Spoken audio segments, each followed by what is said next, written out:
I'm not that dude. It's all very mystical, but I'm skeptical because I keep having to pay the bills. I pay them Billy bills for that new guy named Billy that's your boyfriend. I pay for your boyfriend's Billy bills. We watched that one cartoon, girl. Remember that? We used to watch some cartoons together. I think that cartoon had a name. It did have a name. Our relationship was like a cartoon, girl. What cartoon was that? Ren and Stimpy. We watched that cartoon, girl. Ren and Stimpy Simp. When he left you and you came back to me, that was called a humpy dump. A dumpy pump. That's what happened to you. And now you're back to me to pay the Billy bills. Cause you know what, girl? I'm Simpy Simp.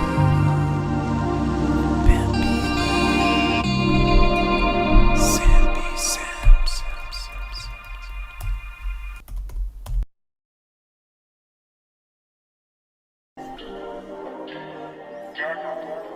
Quasimodo,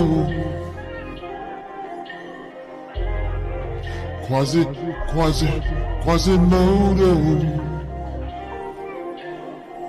Got lots of bitches calling me on my mobile. Quasimodo, I got a natural flesh patch right there for my mobile. I live a life Quasimodo. My bitches be calling me Master Modo. You don't even understand this flow though. When I get older, will I still have an after shoulder? Quasimodo.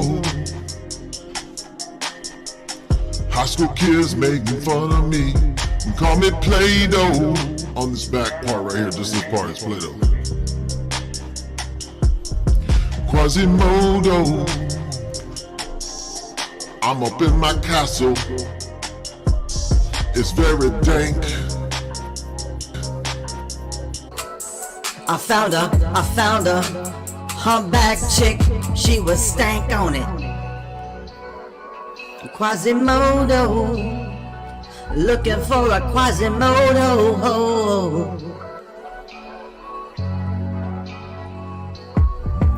Quasimodo, you don't even know what it's like with a little bitty friend on your back like this right here. I got a little brother on my shoulder. Quasimodo, I'm the smarter weird.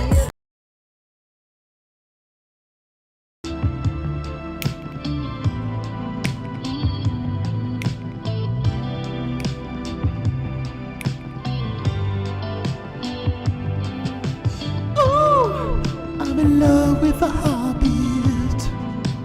Don't you try to stop it. Throw your little hissy fit. Cause I'm in love with her. Oh, I'm on elf ears. Feeling all your fears. Crying little man tears. Crying cause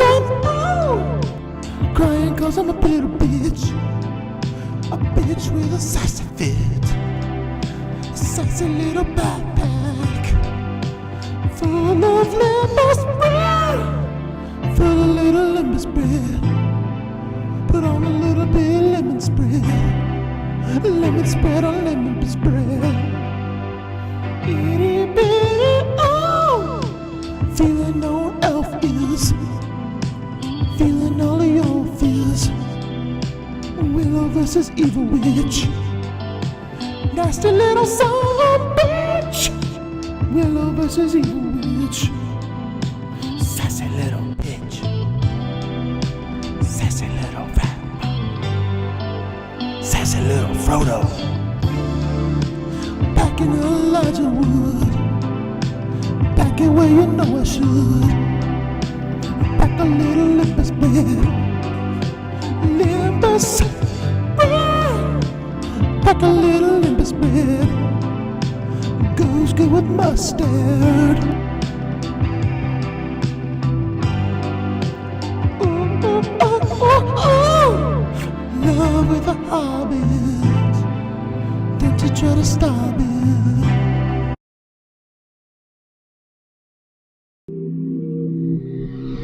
Shonak on the beat.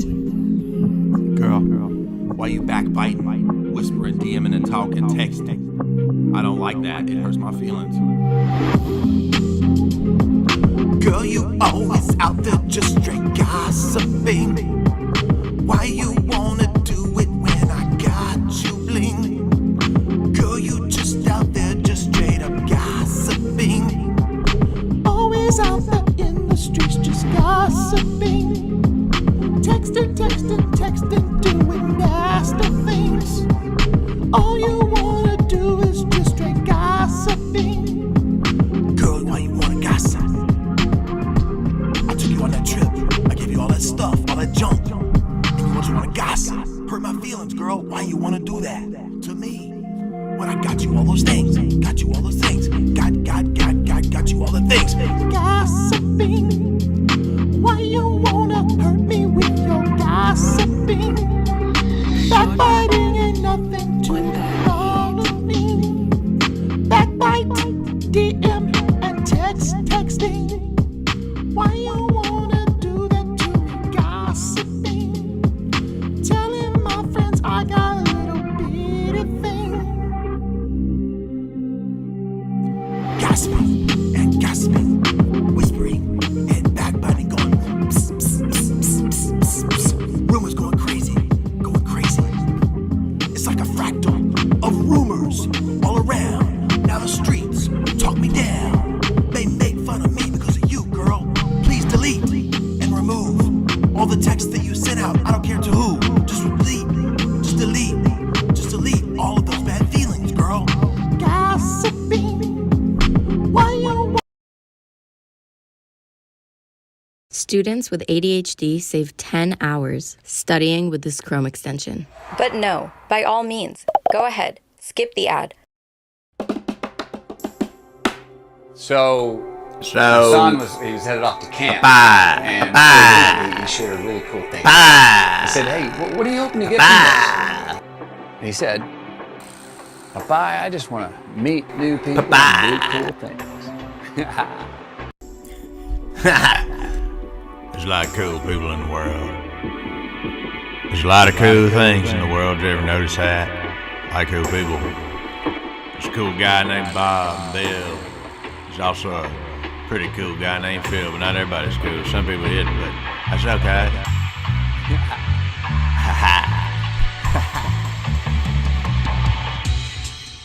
I just wanna meet new people, Papa. Meet new people, Papa. And I wanna do so many cool things. Just wanna meet new people and do a lot of cool things. Yeah. Just wanna meet new people and do so many cool things.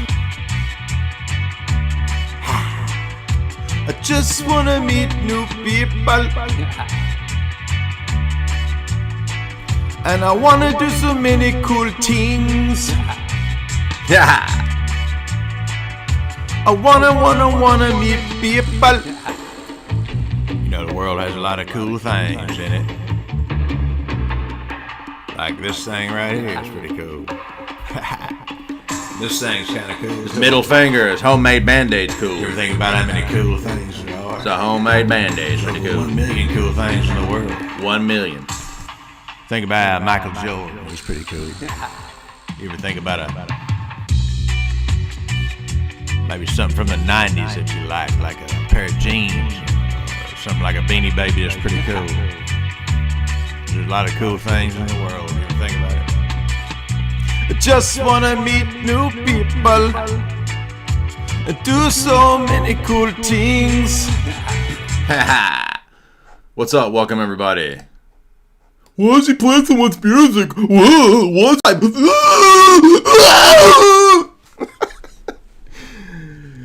That's called Boomer Kryptonite. I play my cringecore to filter out all the idiot boomers that aren't going to listen anyway. So, good riddance. Because we about to get redonka-donk. Win. Hashtag winning. Hashtag tiger juice. Tiger, what do you call it? Tiger blood juice. We're straight up Charlie McSheen up in here. I got bad news. Today, you're going to be learning some shit, which means that a lot of y'all with your 2-second attention span and your lack of depth and lack of human quality, a lot of y'all are going to lose it. A lot of y'all are going to, I'm bored. Ooh, I need my video anime games. Ooh, I'm going to play my animes. A lot of y'all going to run away because you can't handle it. I'm going to play my anime game.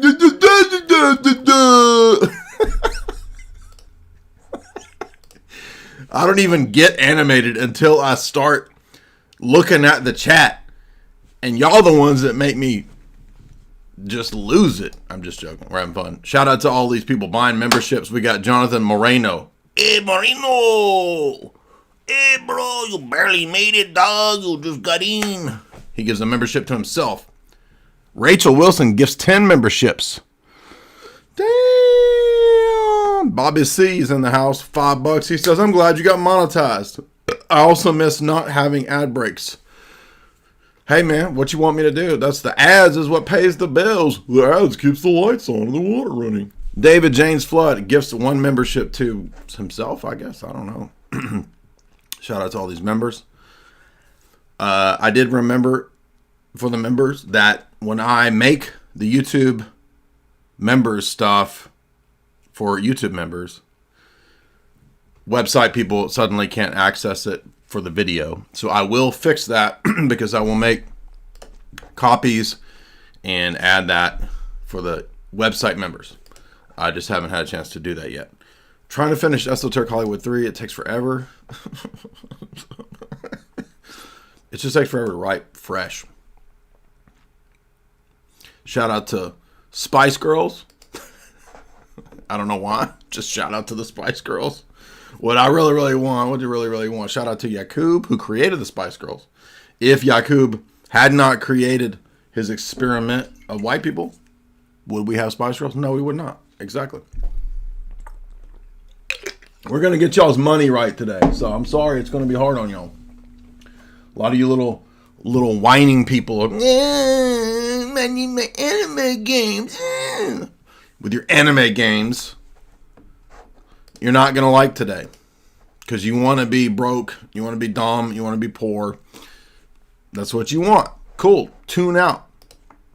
Because we're going to learn some things today. First of all, let's get into Trump at WEF. This is pretty wild. We're going to watch a little bit of this, see what happens. What do y'all think about Trump at WEF? This is kind of crazy. Klaus? That's Donald Trump. Klaus and then Trump. Let's get into it.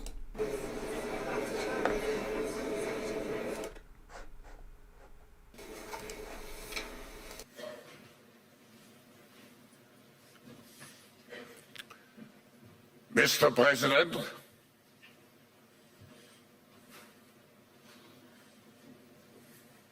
Hello. Boomer Klaus can't make his live streams work. Mr. President, we have the live stream. Do you have the link? Are you able to click in with the permissions, Mr. President? What great honor! What great honor! What great honor! Again, How long has this dude been speaking English? Like 30, 40 years, and he's gotten no better at all. Pay insufficient attention. What great honor and pleasure to welcome you back to the Davos community. Just 4 days into your new mandate, we highly appreciate your presence with us today. Of course, we all know he doesn't appreciate the presence. That's a bunch of nonsense. What a bunch of nonsense. We wish you all the best as you take on your critical work ahead. The global challenges we face today are monumental. The importance of American leadership and your personal leadership in this regard is fundamental and paramount. We are here to hear your vision and policies related to revitalizing the economy and addressing the global challenges. As you might expect, Mr. President, your return to office. Oh, he got alopecia. Y'all notice he got alopecia. Look at him here, got alopecia. Where she at? Who that bitch with alopecia is? Let me see who she with. Who that is? Klaus got alopecia. And your forthcoming policies have been at the focus of our discussions this week. The discussions... The focus. He can't say the word focus. The focus. The focus. The focus. The focus. Ha ha. All right, enough of this idiot. Let's get to Trunkadunk. It's Donald J. Trump. Trump.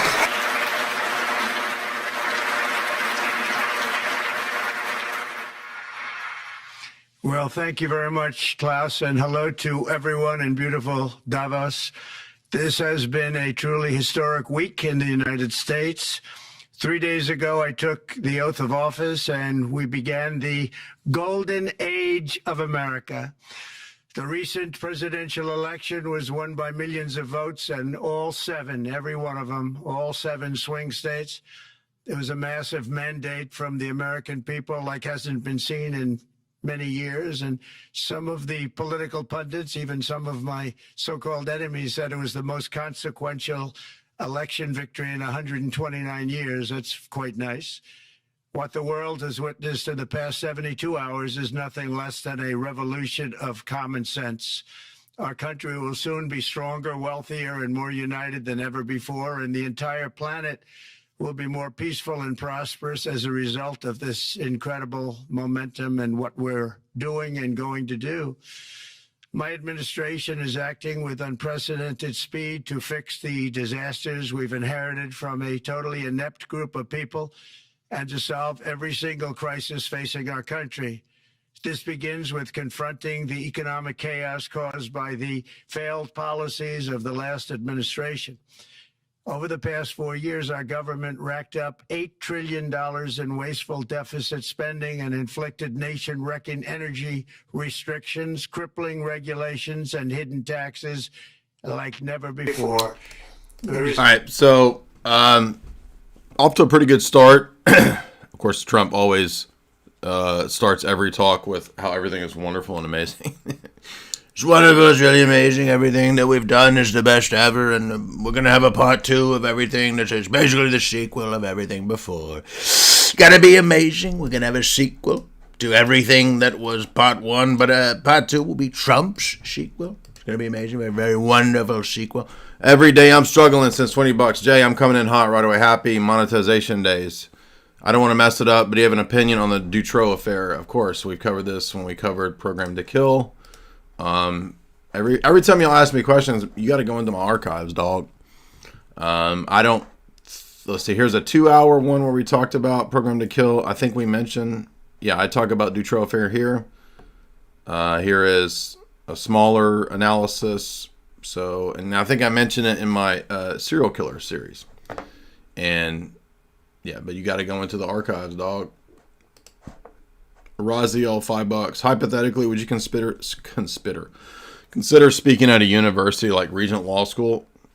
Yeah, why don't you invite me to come do it? Probably to represent orthodoxy, I guess. I mean, wouldn't you rather have me singing cringecore live for the law students? But probably the snack pack becomes a member. Joe Perota becomes a member. Thank you guys. Welcome everybody. Let's get back to Trump's address. Let's skip ahead all the amazing, wonderful, best ever things that were done. Let's get into some of the facts. From the one-sided Paris Climate Accord and ended the insane and costly electric vehicle mandate. So this is good. We got moving out of the green agenda stuff, which was, in my view, a scam. Club of Rome stuff. By the way, I'm reading all of the formerly unpublished but now republished John Coleman books. And there's a new version of the Rothschild family, which he did. I'm reading that one. Dr. Coleman did a book on the... this actually ends up being a bunch of discussions of color revolutions and how they were run. It's called Beyond Conspiracy by Coleman. So those are pretty good books that I'm reading right now. And for example, there's a whole discussion of the Georgia Revolution, color revolution. There's the discussion of Orange Revolution. So interesting stuff in that book. I'll probably do that for members. But the reason I bring that up is we've got some good information coming up for the members. And this Club of Rome book that he wrote is pretty good because that is what is kind of the think tank behind what is sort of the mastermind umbrella of all of the green, climate, and by extension DEI stuff. The people buy the car they want to buy. I declared a national energy emergency, and it's so important. National energy emergency to unlock the liquid gold under our feet and pave the way for rapid approvals of new energy infrastructure. By the way, by liquid gold, he doesn't mean oil. He actually means literal liquid gold. It's a new element. It's the fifth element. It's what Mila Jovovich symbolized in the movie Fifth Element. Liquid gold. Liquid gold. Gonna be sold at all of the Trump hotels. We're gonna make smoothies out of the liquid gold. We're gonna be sucking it down your gullets. It's gonna be amazing. Really, not really, probably the most amazing smoothies. Liquid gold smoothies for America. The United States has the largest amount of oil and gas of any country on earth, and we're going to use it. Not only will this reduce the cost of virtually all goods and services, it'll make the United States a manufacturing superpower. Now, this is relevant, too, because this week we had a discussion, debate coming up on YouTube over the history of the Middle East, the history of Israel, the history of Palestine, British Mandate, and it was actually a good discussion where people were a good debate, and got into a lot of the deep history of it that I've read quite a bit about. And as you guys know, for the members, we just finished the Black Gold Spies book, which is written by kind of a French intelligence analysis take on the history of British imperial spies, Napoleonic spies, scouting out the Middle East to find liquid gold. And it was amazing text. I think you really can't understand the history of the Middle East and the Israel stuff without understanding British imperial geopolitics and the history of the top spies. So we went through Gertrude Bell, T.E. Lawrence, St. John Philby, and many, many others. Conrad Killian, French spies. It was a pretty wild book. It was super information-packed, but you need to know that stuff before you can understand what's really going on. And look, the liquid gold, the real gold of today is not oil. Okay, boomers, it's not oil. It's this orange liquid gold right here. We'll talk about this in a moment because we're also going to be looking at this talk, this first part with Trump. This is going to be focusing on the problems in the world. And Trump is moving in the right direction. There's a lot of good things done. Not everything. We're going to talk a little bit about the, what's it called? Gay Eye. What was that thing? Project Stargate. I did the 4th hour on that the other day. So we'll talk a little bit about that because it's kind of just a stupid propaganda PR thing, I think. It doesn't actually exist yet. And then we're going to talk about a Michael Saylor talk that helps us understand economics from an engineering perspective. And we'll look at that in a second. But I will be on tonight with pretty well-known stand-up comedian. His name is Danny Polishchuk. And he does the Low Value Mail podcast. And I'll be on with him tonight. So it's going to be pretty fun. I think Burmis and he are buds. He might be buds with Tripoli. I'm not sure. I think he's Tripoli adjacent. Got a pretty good sized audience, so that should be fun tonight at 9-ish Eastern, I think. Yeah. 10 Eastern, 9 Central. And there's something else I was going to talk about. What was it? I don't know. Let's get into this or we'll never finish Trump. But all this climate stuff, it's just a means of neo-feudalistic control.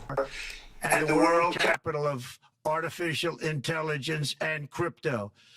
My administration has also begun the largest deregulation campaign in history, far exceeding even the record-setting efforts of my last term. In total, the Biden administration imposed $50,000 in additional regulatory costs on the average American household over the last 4 years. I have promised to eliminate 10 old regulations for every new regulation. Now remember, Davos doesn't exist. It's not a thing.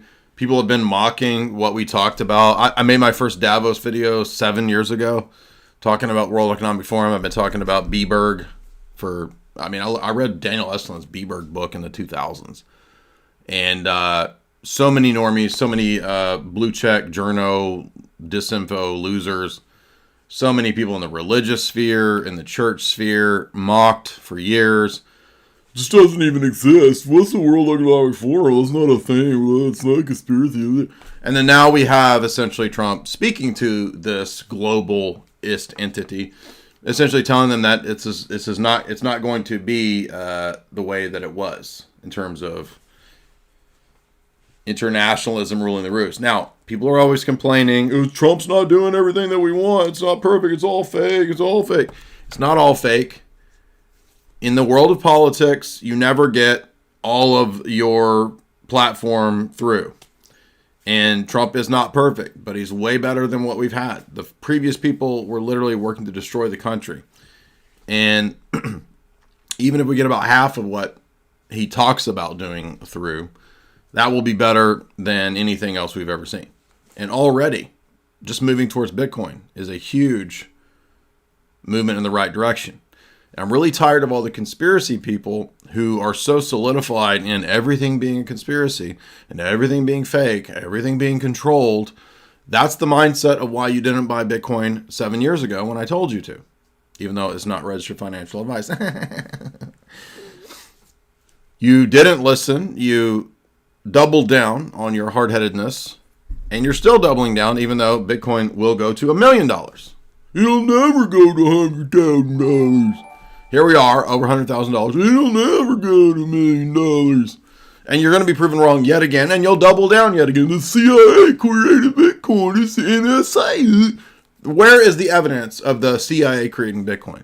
The name Satoshi Nakamoto, if you look at it in gematria and you translate it into the Japanese of the ancient Middle Age, blah, blah, blah, blah, blah, and then you look at it through the samurai lens of Joseph Smith, the peepstone, it says CIA through the gematria. Right? This total schizo nonsense stuff. If you look at the MIT paper that people point to prove this, it's literally an MIT paper from the 90s about creating an e-dollar. That's still a fiat thing. That's still just what we have, just electronic cash. Bitcoin is not an e-dollar. This is 101. Dollars are fiat. If they're put into electronic form, they're still fiat. You just punch in the number of the dollars you make. That's what a CBDC would be. So Trump, day one, bans. That's a good thing. That's against what Klaus and everybody wanted, which was a CBDC. If Bitcoin is made by the CIA, why would the CIA, which is a Fabian socialist institution, ultimately create the very thing that all the Fabians oppose and let loose into the world, which is against everything that they stand for? The IMF, the BIS, all of these entities, which are Keynesian, Fabian socialist entities, have for ages, since the creation of Bitcoin, been opposed to it.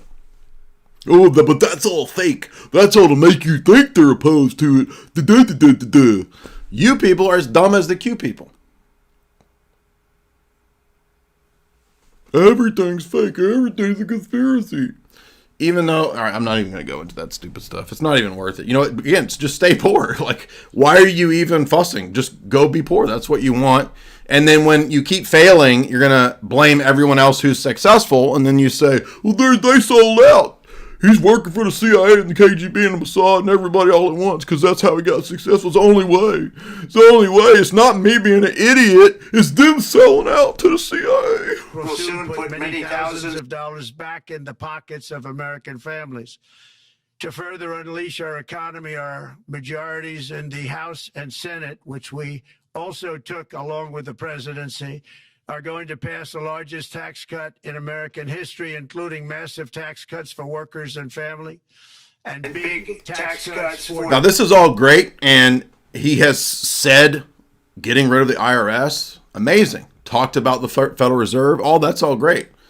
But remember, there's still, at least not Trump, but at least Elon is still saying, we got to get rid of inflation because of government spending.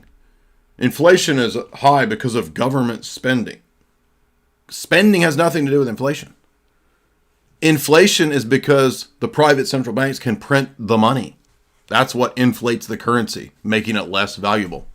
And that's what Tragedy and Hope covers in the first 300 pages of the book.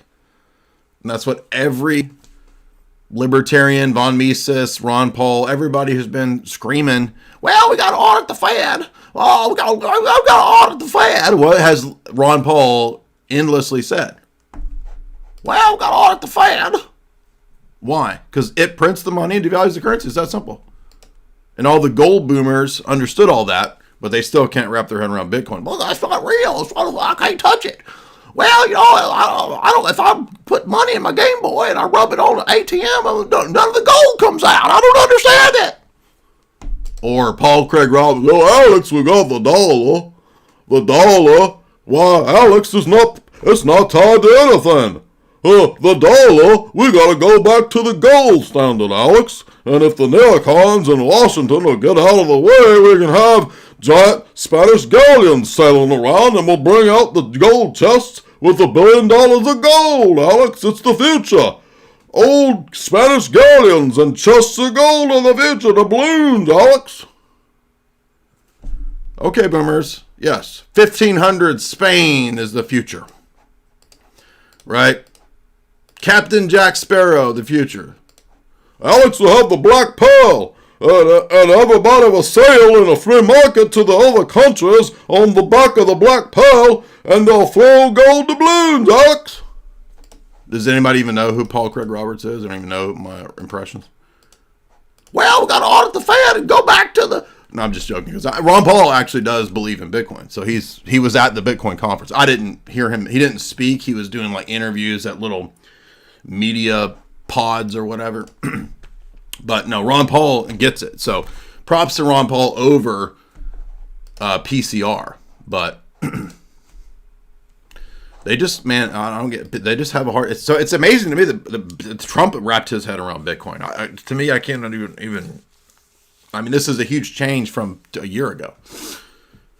So, and we were at the Bitcoin conference in Nashville, so it was cool to see all of that live.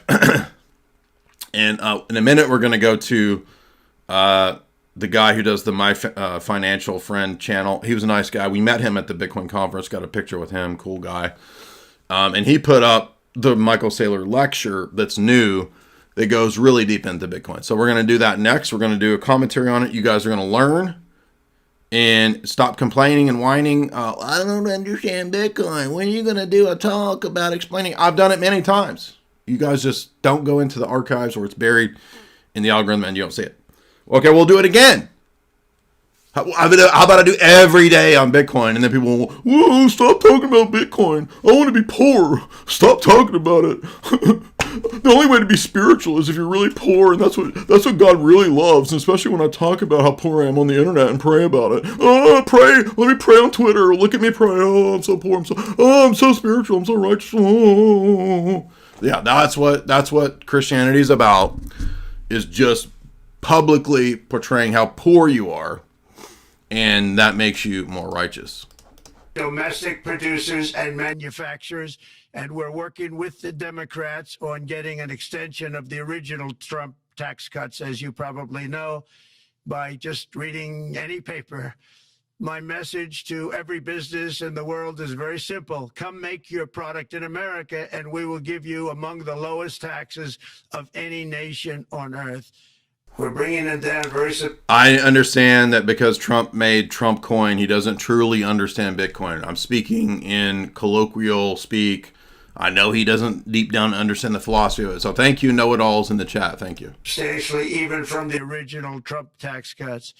But if you don't make your product in America, which is your prerogative, then very simply you will have to pay a tariff, differing amounts, but a tariff which will direct hundreds of billions of dollars and even...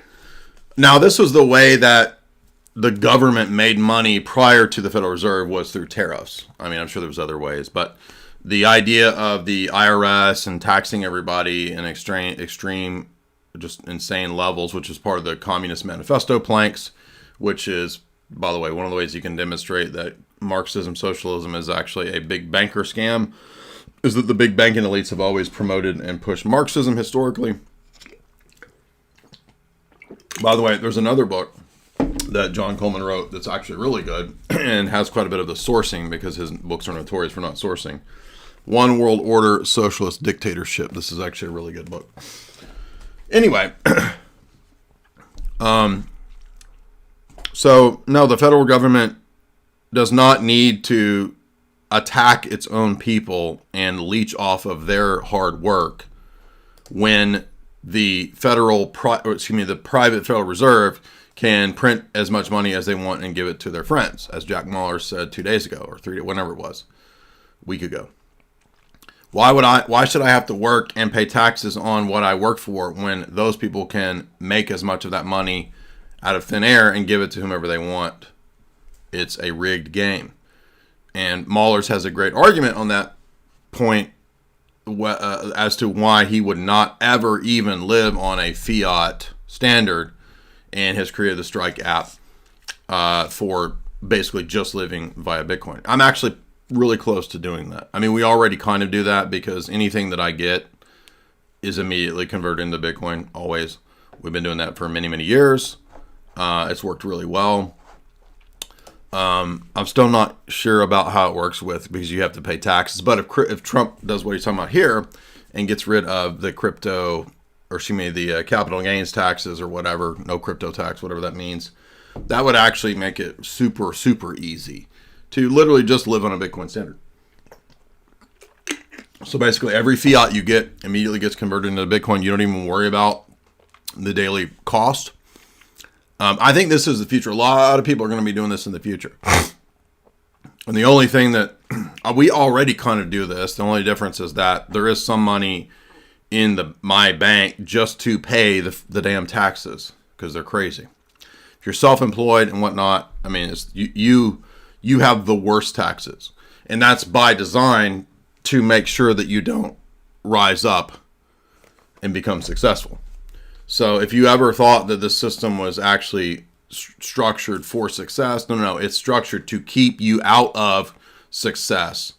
And had I not paid the insane levels of taxes that I pay in the last, say, 7 years, we would have, I'm not going to say how much, we would be multimillionaires, basically.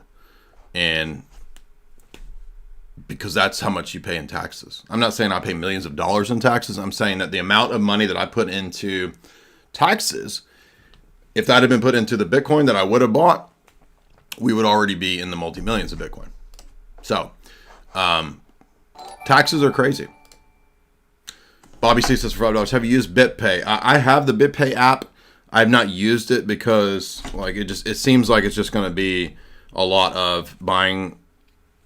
It's more of a hassle to buy what's the word I'm looking for? When you go to Kroger and you buy the,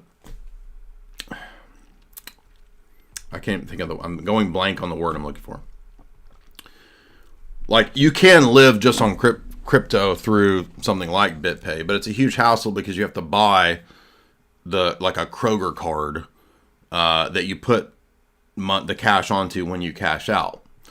So, I mean, for groceries and stuff, I mean, it's still too much of a hassle, maybe down the road.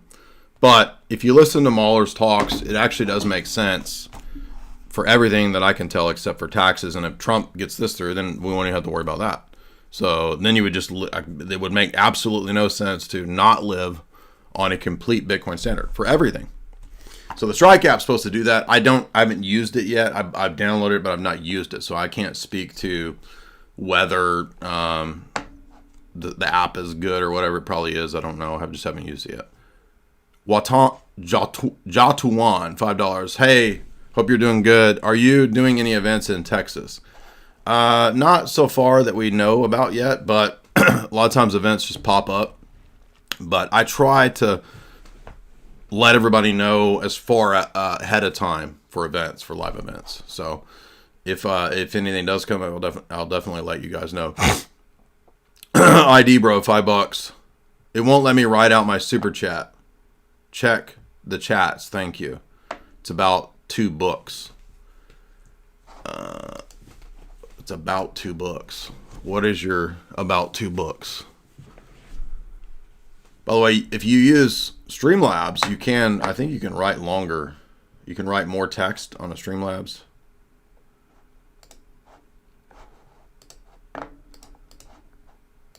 Okay, Alex is not pro NWO. I don't even know what you're talking about. It doesn't make any sense.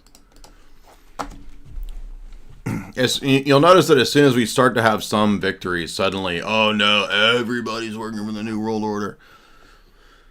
I think a lot of people that's just an easy out for them, is to just say everything's concerned, everything's rigged, everything's. So this is like a loser mindset, right? When we talk about the victim mindset, a lot of people in the conspiracy world and the alternative media world, they have a loser victim mindset. They do the exact same thing as the woke people that everybody bitches about, justifiably, that, oh, it's all everybody else's fault. Oh, it's all the women. It's the women's fault. Oh, it's all of the people from the Middle East. It's all their fault. Oh, they're causing all of my problems. Everything is them. Well, you can't change all of that. So the only thing you can change is you and your own life. And listen to the video that I just shared this morning from, I don't know who that dude is. He just popped up. It's a really good video, like a motivational type of video. And although it's geared towards dudes, it applies to women too, because he's basically just saying all the time and effort that you put into your video games and your anime and all the stuff you whine about, you're the one that you're your own worst enemy. And I thought that was a really good video. Let's get back to Trump. Trillions of dollars into our treasury to strengthen our economy and pay down debt. Under the Trump administration, there will be no better place on earth to create jobs, build factories, or grow a company than right here in the good old USA. Already Americans' economic, you can see this, I think, maybe even in your wonderful, wonderful room that you're all gathered together, so many of my friends, but Americans, the economic confidence is soaring like we haven't seen in many, many decades, maybe not at all. Upon my election, it was just announced that small business optimism skyrocketed by 41 points in a single month. That's the highest ever. There's never been anything like that. SoftBank has announced between a $100 and $200 billion investment in the U.S. economy because of the election result. And just 2 days ago, Oracle, SoftBank, and OpenAI announced a $500 billion investment in AI infrastructure.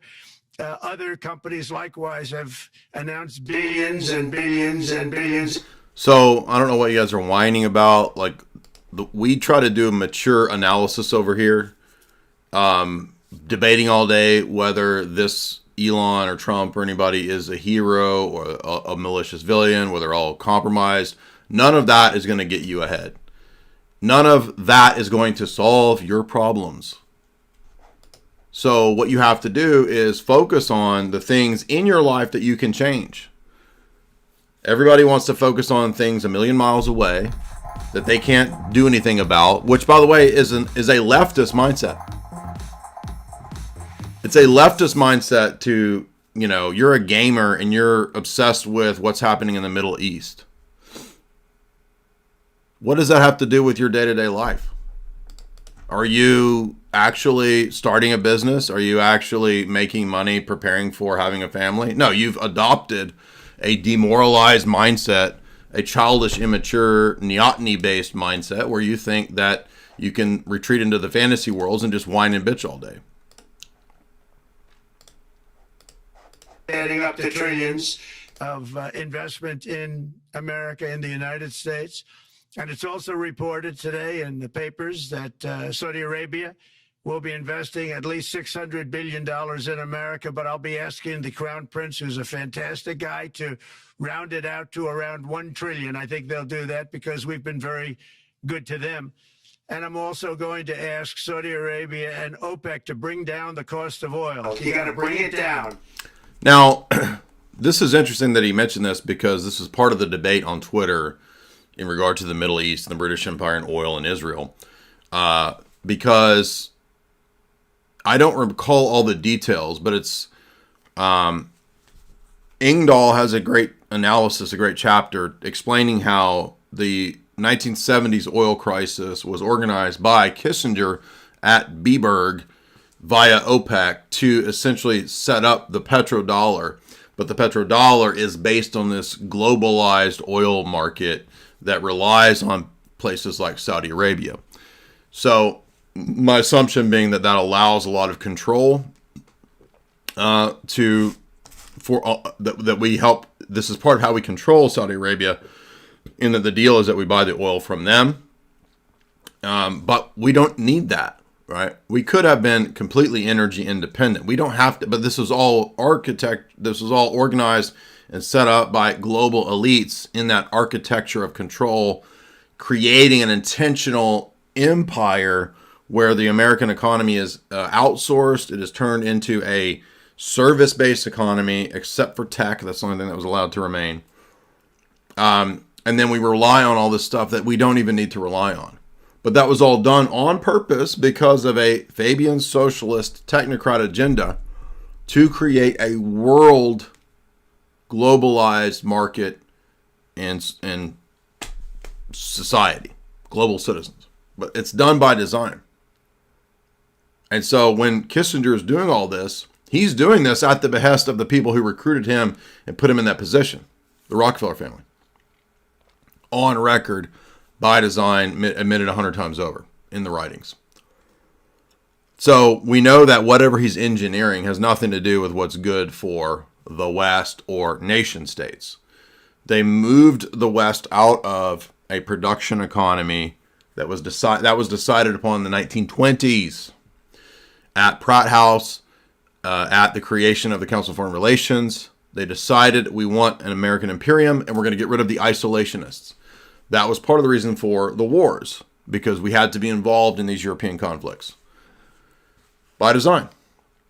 And that was what the Milner-Fabian circles decided when they sent the British spies to set up the OSS and the CIA. That would be the means by which America would be underneath a shadow government and not the elected officials.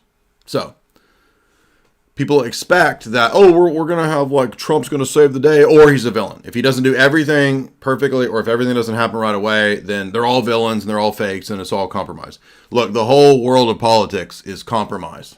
That's it. That's how it functions. It's the art of the deal. Now, if Fabian socialism and all this nonsense, it took 100+ years to get America to where it is, down the drain, it's going to be a hard way and probably a long time to get out of that. It is possible. But you're going to have to deal with the Federal Reserve. You're going to have to deal with that entity which controls and destroys the currency and the country, primarily. And the idea of bringing back industry and this kind of stuff, which is what Trump's trying to do. So, he's saying a lot of the right things, a lot of the right rhetoric. The first few days, we have a much stronger presence and executive order rollout than anything close to what we had in the first 4 years of Trump. So it remains to be seen. But it doesn't really matter whether Trump himself is ultimately a bad guy or a good guy. It's just so annoying. And all everybody ever wants to do is debate individuals and their motives. Get away from that mindset. That's why people lose all the debates that they have with me, for example. They always want to make it a personal thing. They want to make it about this or that. None of that has anything to do with the issues and the reality on the ground. So it's probably going to be decades before we undo a lot of these evil actions of the global elite. And it's going to be decades before we move over to window back in the other direction, where more and more things can be talked about that you still probably can't talk about. Jay, have you done an analysis of the movie The Good Shepherd? I think we've talked about it on some live streams, but I haven't done a total breakdown. It's a really, it's good. It's kind of accurate about the history of the OSS and Yale University and Skull and Bones, and how the early people recruited into the OSS, that it was set up by British intelligence. All that's in the movie. And you even have the Skull and Bones, like, peeing on each other and all the weird homoerotic stuff. But it's also a pretty boring movie. Lath, $2. What do you think of Albert Pike's World War III prediction? I think it's probably not authentic. Which, frankly, I'm surprised they didn't do before the election. That didn't show a lot of love by them not doing it. I was a little surprised by that. If the price came down, the Russia-Ukraine war would end immediately. Right now, the price is high enough that war will continue. You got to bring down the oil price. You got to end that war. They should have done it long ago. They're very responsible, actually, to a certain extent, for what's taking place. Millions of lives are being lost. With oil prices going down, I'll demand that interest rates drop immediately, and likewise, they should be dropping all over the world. Interest rates should follow us. All over, the progress that you're seeing is happening because of our historic victory in a recent presidential election, one that has become quite well known throughout the world. I think a lot of things are happening to a lot of countries. They say that there's light shining all over the world since the election, and even countries that we aren't particularly friendly with are happy because they understand what there is a future and how great the future will be. Under our leadership, America is back and open for business. And this week, I'm also taking swift action to stop the invasion at our southern border. They allowed people to come in at levels that nobody's ever seen before. It was ridiculous. I decided and declared to do, and very, very importantly, a national emergency on our border, immediately halted all entry of illegal border crossers. So this is all pretty good. I mean, hopefully this will do something. I mean, remember when, was it Chuck Schumer said there's 11 million? I mean, is that possible to deport 11 million? I mean, I don't know what's going on. And then you have all these missing young people.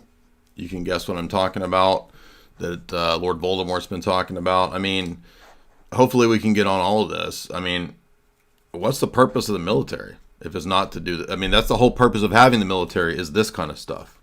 So it's not to be a world empire fighting for the Fortune 100 and for certain countries in the Middle East to do everyone else's bidding. So that's not the purpose of our military. Which there were many, and began promptly returning the illegal trespassers back to the place from which they came. That action, as you've probably seen, has already started very strongly. Have deployed active duty U.S. military and National Guard troops to the border to assist in repelling the invasion. It was really an invasion. We will not allow our territory to be violated. After 4 long years, the United States is strong and sovereign and a beautiful nation once again. It's a strong, sovereign nation. In addition, I'm pleased to report that America is also a free nation once again. On day one, I signed an executive order to stop all government censorship. No longer will our government label the speech of our own citizens as misinformation or disinformation. Now, everyone's going to say, except for Middle Eastern countries, that applies. Now, again, not everything is going to happen immediately. You're not going to get everything that you want in politics day one. People have to make compromises. I'm not saying that's good. We're not talking about ethics and good and bad. This is what a lot of immature, low-tier people do when they analyze geopolitics or even politics. They think of it in a very simplistic good guy, bad guy way. And everything is all or nothing. So there's no such thing as compromise. There's no such thing as getting 50% of your agenda done, 20%, 80%. It's either all or nothing. You either get everything done and you do everything perfectly, or you're all co-opted, part of the vast malicious conspiracy. You're all evil. People are a spectrum, okay? And they're all on the spectrum. And all of you in the audience are on the spectrum. I'm just joking. People are a spectrum. They're not all bad and they're not all good.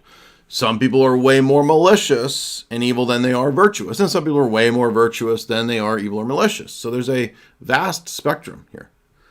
But many people in the alternative media, the conspiracy world, for them, everything is black and white. Everything is purity spiraling. Everything is you either do and say everything that our group over here thinks is the perfect way to do it, or you're compromised and you're evil.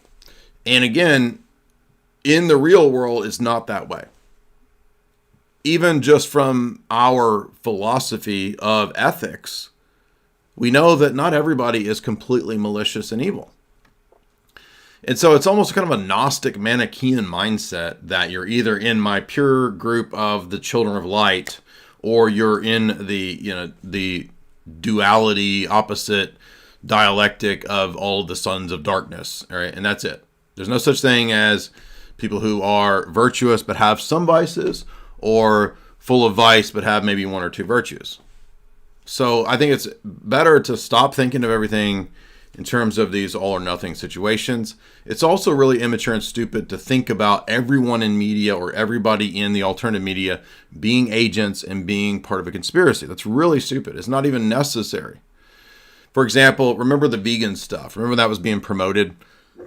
And Tristan called attention to this a while back, and he had a great point, which was you didn't have to have people recruited into some network and made agents or something like that.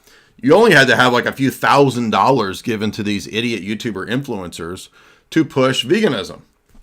And like he was using examples of like Earthling Ed and these kinds of people who Saudi billionaires were giving, I don't know, $2,000, $5,000 to, or whatever it was, to allegedly to promote veganism and this kind of diet stuff.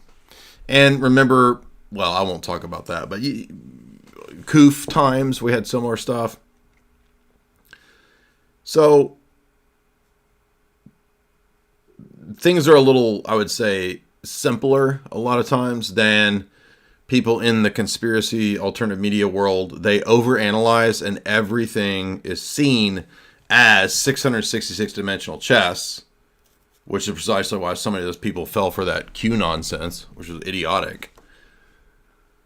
Because these people are not all operating at every second on a 666 dimensional chess move. Okay? Which are the favorite words of censors and those who wish to stop the free exchange of ideas and, frankly, progress. We have saved free speech in America, and it was really paying the difference at that time, and it was unfair to the United States. But many, many things have been unfair for many years to the United States. Before even taking office, my team negotiated a ceasefire agreement in the Middle East, which wouldn't have happened without us, as I think most of the people in the room know. Earlier this week, the hostages began to return to their families. They are returning, and it's a beautiful sight, and they'll be coming in more and more. They started coming back on Sunday. Our efforts to secure a peace settlement between Russia and Ukraine are now hopefully underway. By skipping a term, I would get the Olympics. I was upset. I said, I got the Olympics to come, and I thank everybody for being with you. I would have been there myself, except I'm skipping ahead some. 2 days ago. I thought it might be next year. We hope to see you. We are Book of the Month. Our names? Was that all there was to it? I thought there was more to this. Let me see. Does he come back? Let's see. So, We also know, Mr. President, that Is this Q&A? for interaction here. We have a great panel with some of the most distinguished business people in the world. Let me start with someone that you know really well, that I think is almost a neighbor of you in in Florida. Mr. Steve Schwartzman, Chairman, CEO, and co-founder of Blackstone Group. So, Steve, floor's yours. Well, Mr. President, I'm sure the Crown Prince of Saudi Arabia will be really glad you gave this speech today.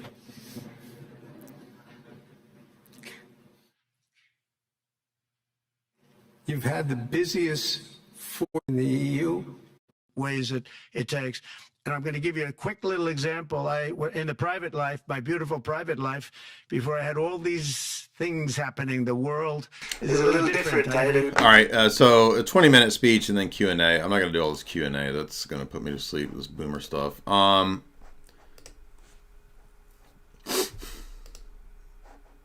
the way, I'm still kind of sick, so if you see me blow my nose, like that guy that commented, "Oh, we got him. He's a cokehead. He's a cokehead." It's called espresso, dog. And it's called having a cold, man. See, that's a great example, right? So if I sniff a lot and if I blow my nose, that clearly must be that he's some sort of cokehead. When everybody who watches these streams knows that I have terrible allergies and I had a cold for the last 2 weeks and it's messed up my impressions. So you'll notice then the default to assuming the worst about people. And while we should have, actually the saints and elders talk about this, we should have a discerning, reserved attitude about a lot of things, especially in the modern world. To be overly suspicious and to assume everyone is malicious is actually a demonic attitude. So keep that in mind, that it's actually the work of the demons to get you to think that everyone's malicious and everyone's evil and everyone's out to get you. And the ultimate end of that is like some sort of paranoid schizophrenia. So that's the extreme result of the idea that everyone's evil, everyone's bad, everyone's out to get you, everyone's scamming you, everyone's lying to you. I mean, literally the most extreme version of that is a hardcore mental disorder. This is why people have tended to say about conspiracy theorists that they have this problem, and although not every conspiracy theorist has this problem, you could see how an extreme version of that could lead to that delusion. And it is a delusion. It's a spiritual delusion. Because it doesn't match up to reality. Not everyone is out to get you. Not everyone is a scammer. Not everyone is malicious. Not everyone's evil. Not everyone's part of a vast conspiracy to screw you over and keep you working at Pizza Hut or Walmart. There are conspiracies. There are problems in the world. There are espionage entities working to subvert. There are corporate spies. There are CIA operatives. But they don't run everything in the world. They're not God. And so it's just really stupid. And you are your own worst enemy when you allow conspiracy theories and dark topics and subjects to dominate your thought process. And just keep that in mind. And Tony sends £5. I'm new to Bitcoin. The EU will shortly come after self-custody and wallets and exchanges on the basis of privacy. Do you have advice for those in the EU or companies that you know working US, EU? I don't know about EU stuff or what they're going to try to do, but I would say go ahead and stack as much as you can and move it to a cold storage before they try to do all that. But even if they do put into play a lot of KYC, I mean, you can still try to keep buying it. Now, this guy had this was actually a really genius, I don't think he came up with it, but somebody told him about this. And if you think about it, wait a minute, this is actually pretty genius. And it's kind of obvious. I don't know why nobody even thought of it. Probably people did think of this, but what he says here in these first couple minutes is a interesting thing to keep in mind. Ooh, this was an interesting one I saw. This was an interesting thing that I saw today. It was on Twitter. And it said, did you know you can put Bitcoin on a wallet and just hand that wallet over to somebody with the PIN as a form of payment with no taxes? Did you catch that? Now, you're responsible for what you report. I'm not telling you to do anything illegal, but it's kind of the same principle as cash payments, right? Somebody works for you, you pay them in cash, right? Hello? Do you guys get what he's saying? And here? it said, did you know you can put Bitcoin on a wallet and just hand that wallet over to somebody with the PIN as a form of payment with no taxes? Hello? Now, I'm not telling you to do that. And I pay crazy ass taxes every year. But it's no different than cash payment. JV free, $2. Hey, Jamie, triple espresso. Give it to Jay now. He needs it. I've had quite a few espressos today. Jamie's not here right now, so maybe Ghost of Jamie could bring me an espresso. Nathan Kurt sends $5. When was the last time you watched Wanted? Is that one with, is it James McAvoy and Angelina Jolie? It's a fun, dumb movie with MK assassins and prominent Christian symbolism. It's a Reddit nerd rage movie. Yeah, it has probably been about 10 years since I watched it, but I do remember some of those themes. Maybe that's something that we should check out again. Brandon Gears since $5. What's the correct response to secularists who try to say and guilt trip Christians by saying, if Jesus is not here now, he would have been deported? Well, it's dumb because Jesus is the Son of God. So, no, the Son of God has authority both spiritually and temporally above any president or ruler.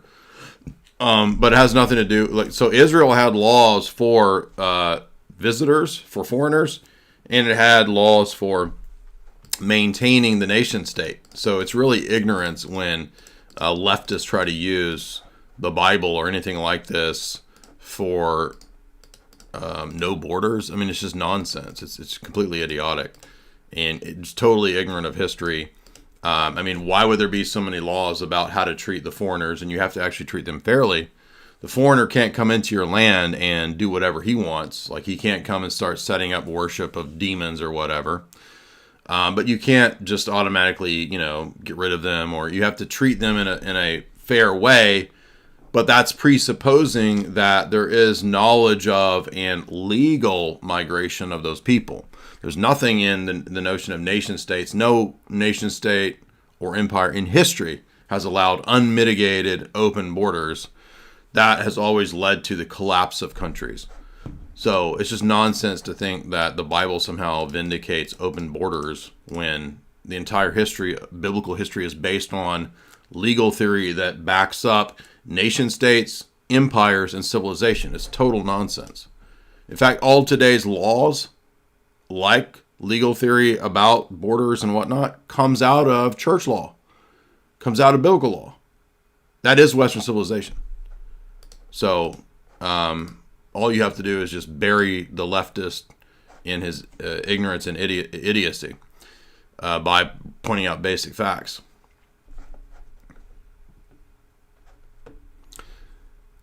I think I hit all the super chats there.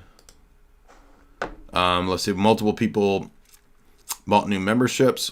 Let's see. Or no, maybe did they or didn't they? Did I miss that?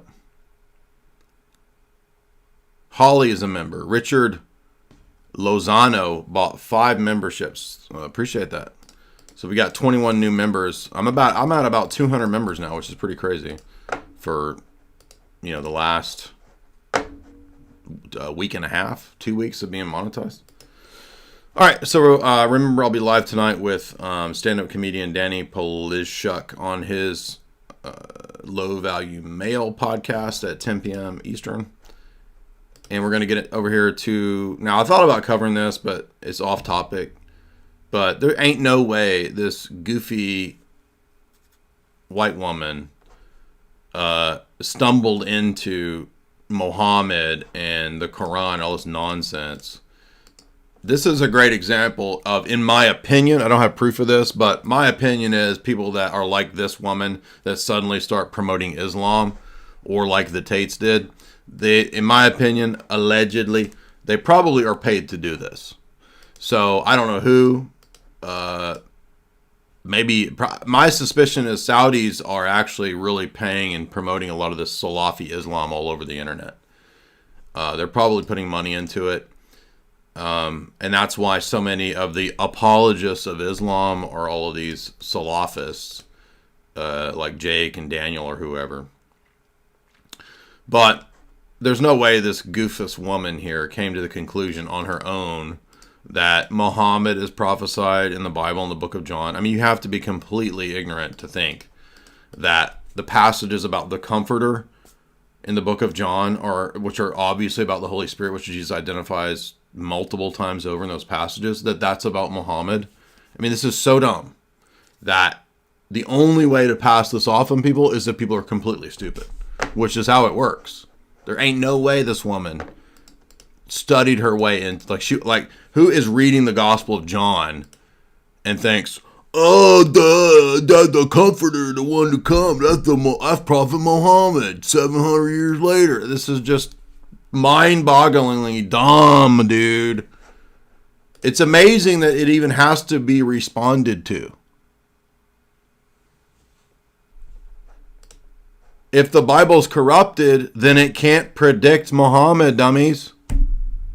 This is that stupid. But you know this woman got paid to push this stuff. Allegedly, to use the Cat Williams impression, fake out. By the way, if you don't follow me on Twitter, why not? Get over here. Get over here, son. Right here.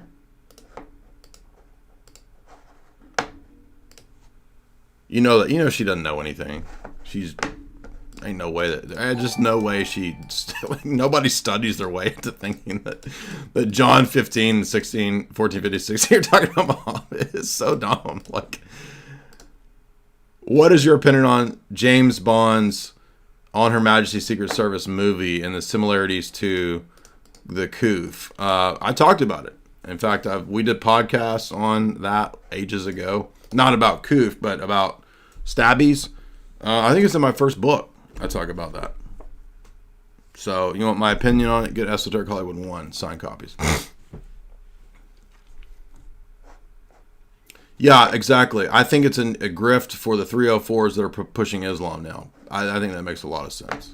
Now, let's kick off this next section with this brief intro, and then we'll get into it. History of the human race is littered with tragedy because people never had proper economic energy. We tried with gold, it never quite worked. I can give you 1,000 examples of hyperinflation dating back to 500 BC of money not quite working. Let me give you an example of low-tier stupid people right now. If I play this Michael Saylor clip, I want to listen to what he's saying, what his arguments are. I don't care about Michael Saylor's motives. We're setting aside motives when we do analysis. So many of you are not good at debates or arguments or presenting your position because you can't divorce the situation, the issue, the topic of debate from the person. And most people can't do that. But it's a huge disadvantage in life and to you when you can't do that. Because it means you're going to fall for all the wrong reasons to like or dislike a person or listen to their arguments. So let's say, for the sake of argument, Michael Saylor is a total evil CIA operative malicious person and he's up to no good. Okay, good. Now let's hear what he's arguing and what his position is and why he thinks this or that to see if the arguments stand on their own merit, regardless of his own motivations. Now, he's going to promote it because he believes in it. But what if he believes in it for malicious, bad reasons? Okay, let's say that that's true. Now let's move on to whether the arguments are good, whether this makes sense, whether it matches up to the other things that we know about the history of money, the failures of monetary policy for all governments in the past, why fiat currencies always go to zero, and whether or not there's real possibilities here. Let's think about it from that perspective. I don't need and I don't care about all of your personal gripes and thoughts about Michael Saylor. If you don't know anything about crypto, if you're not actually successful in this domain, why do you think I would listen to you? This is a question that I was on a podcast for the first 2 hours I got up this morning. And we were talking about this. And we were talking about how everybody loves to pop off on everything. And they know everything about every topic. If you didn't make money in crypto, or if you're not successful in making money, why would I listen to you about money? I'm being serious. I'm not being a dickhead. This is. I want you to think about this. Would you go to a guy who is an idiot on your block that plays air guitar, and he's going to tell you everything? And there's dudes like this, right? Like air guitar dudes that don't know how to play guitar. They've never played a guitar, but they have like every rock album and every metal album. And they know all about the bands and all about their history, but they've never played an instrument and they don't know how, but they can tell you everything about music and who's good and who's bad. But you don't even play the instruments, dog.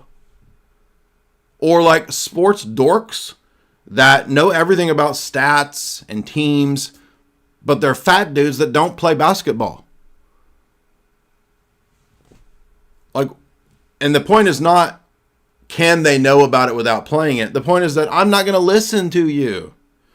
Think about economics professors. And I remember this when I was in college, and I came to this realization when I had an economics class. And I'm like, wait a minute. This professor makes, this is in the 2000s, we'll say, $50,000, $80,000 a year teaching economics at the local university. Okay, that's not poverty, but that's like middle class. Maybe now lower middle class. I don't even know what professors make nowadays. Okay, you're not successful in money. Why would I listen to you? You're going to tell me about all the theories of Keynesian economic theory and socialist economic theory and blah, blah, blah, blah, blah, blah, blah, blah. And you're going to go get in a Yugo and drive back to your apartment or whatever. Like, you don't... If you've not had success in this domain, why would anyone listen to you popping off about all your knowing everything about it? So I'm not going to listen to anyone. And by the way, I'm glad I didn't listen to all the idiots over the years who constantly told me what to do with my money and this and that. Don't buy Bitcoin. I remember there was tons of comments in 2022. Bitcoin's going to zero in January. Craig Wright. Bitcoin will not last into 2020. It's going to zero. And he duped everybody that bought into that nonsense. BSV. So you have to have some conviction. You have to have some... You shouldn't listen to people who have not been successful. That's what I'm trying to say.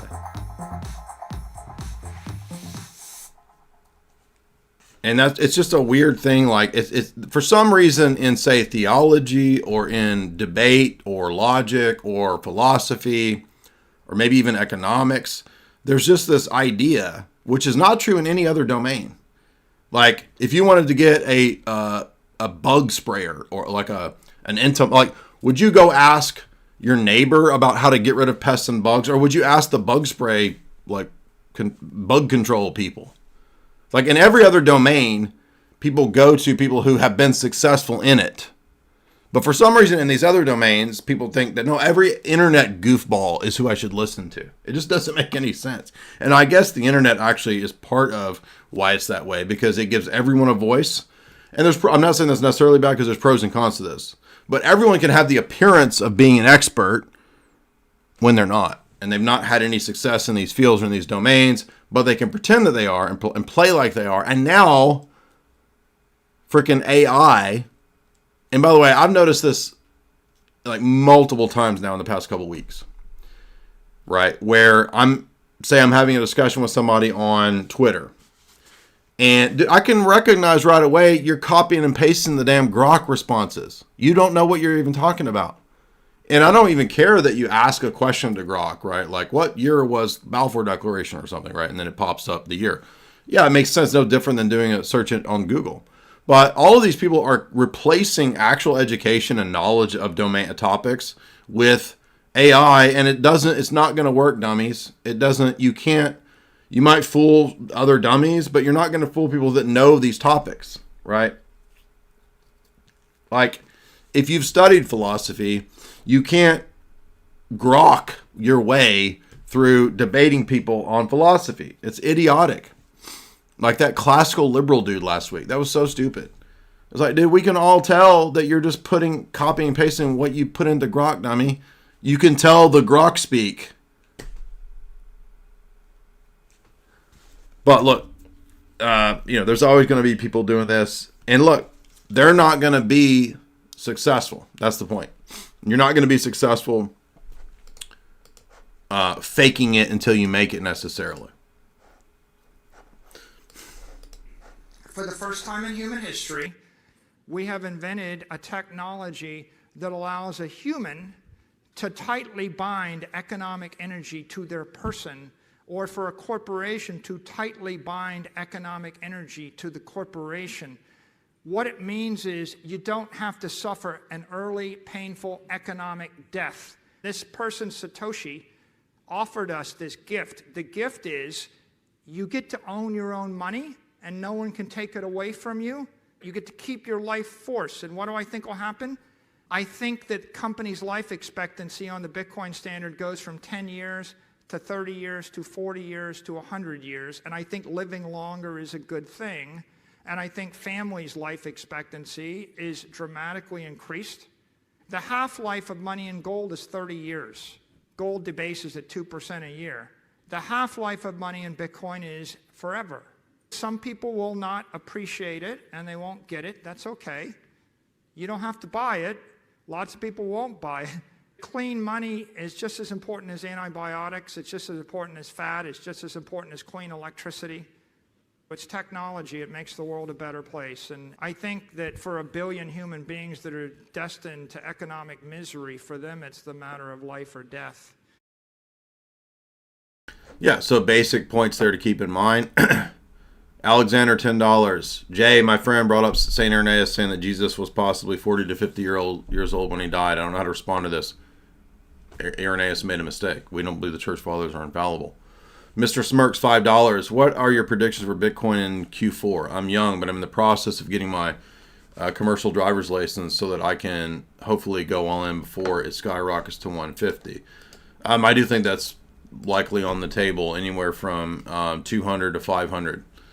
We just had the removal of that law that had to do with banks not being able to custody Bitcoin. Trump got rid of that. S1B or SA1B, whatever it's called. That was another huge bullish thing that people are ignoring, but that just went away. And Saylor was talking about certain things that would have to happen before we could see $200,000, $300,000, $400,000, $500,000 Bitcoin, and that was one of those things. All right, so let's get into this. We're gonna treat this like our classic analyses, talks, and lectures. Shout out to my financial friend for posting this. Cool guy, nice guy. We're going to try to understand this so that you don't have any excuse to say, explain to Bitcoin, I don't understand it, I don't understand how it works. Well, we're going to listen to one of the best at it. I don't agree with everything Michael Saylor says, but overall he's still pretty good at it. Max Kaiser's good. I don't agree with everybody and every point.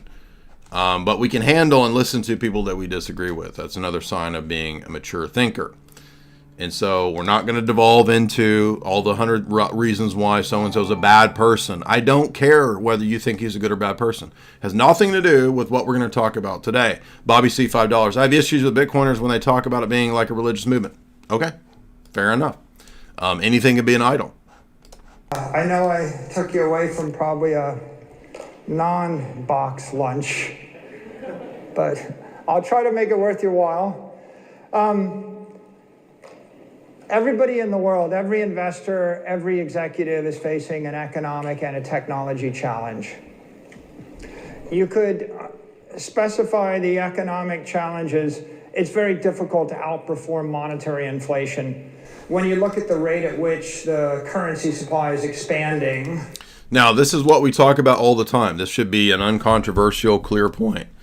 The governments that have the ability to, well, the private banks that run those governments have the ability to print the currency as they choose. And this is a huge crime against humanity.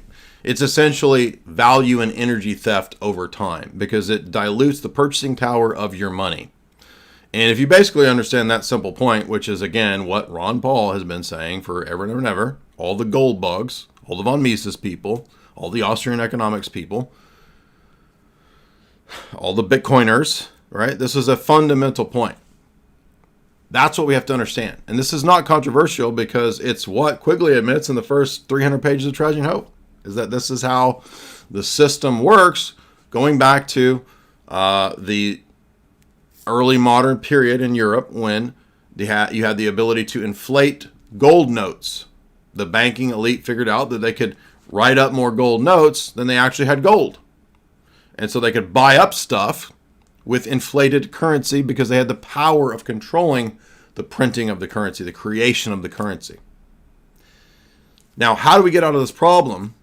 We need some way that there's not a centralized entity controlling the issuance of currency. Isn't it one of the Rothschilds that's reported to have said, I don't care who the elected officials are, if I print the currency, I run the country. Exactly. So, how do we get out of this conundrum? Well, we need something that is not centralized. That's a challenge that could never have happened until we have decentralized computer networks. So the first thing that every idiot thinks when they hear this stuff is, well, the computers are going to control the currency, and so that's why Bitcoin's bad, is because it's all on the computer, and the computer will control it. It's a decentralized, thousands and thousands of nodes, 10,000 plus, maybe more nodes across the world that decentralize the Bitcoin network. So it's decentralized. It's not run by a CEO or a banker or a government. Most investments don't outperform it. You know, the S&P 500 is, to a certain degree, the cost of capital.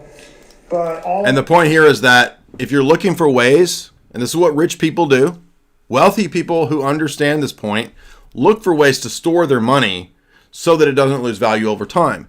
Thus, wealthy people buy things like yachts and houses and property and Rolexes. It's not just for glam, like poor people think, or for swag. They're investments because money loses value. That's why they do that. Or you find ways to invest. The S&P, you try to invest in mutual funds, you try to invest in all this different stuff to hedge against inflation, which is devaluing your money over 10, 20, 30, 40 years. Why does that matter? Well, do you want to leave things to your children? If you store up a bunch of dollars and you give that to your children in 60 years, your dollar is going to be worth probably 5 times less than it was the 60 years earlier when you started saving. I was watching some dude, like a buff fitness dude guy, Hormozy, I think is his name.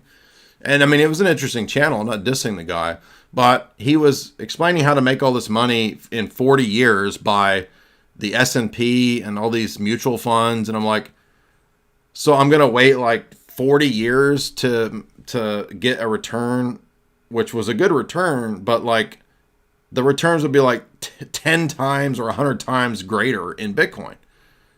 It doesn't make any sense why these boomer methods. And Saylor is pointing out that the boomer methods of how people thought in terms of stonks to get your money back over time doesn't make sense anymore because there's a superior asset. It's that simple. There's a superior asset not only for the store value, but also returns. The safer investment and asset classes underperform, and even though you're getting wealthier in nominal terms, in real terms, you're really not. And if you're a company executive and your company isn't growing organically 15% a year or more, institutional investors tend to lose interest in you. 15%. This is why you can't beat the system in the existing system. That's the point of what he's setting up here. So I'll try to move ahead after because a lot of people, I'm not a business owner. What he's talking about applies to you too, even though you're not a business owner. And maybe one day you will be a business owner. Then you will have to think about investing. So stop being low tier and low quality people. We want high quality people. Reasons why. The winners in the 21st century, they're all digital monopolies. If you have an investment portfolio and it doesn't include Apple and Amazon or Facebook or Google or Nvidia. Here he's saying that if you wanted to invest or if you wanted to start a company, you're already at a disadvantage because if you're a tech company, how are you going to beat the existing monopolies? Or if you're a zombie company like he says MicroStrategy was, which was just kind of sitting there at a base stock price of, I don't know, it was $15 forever and ever.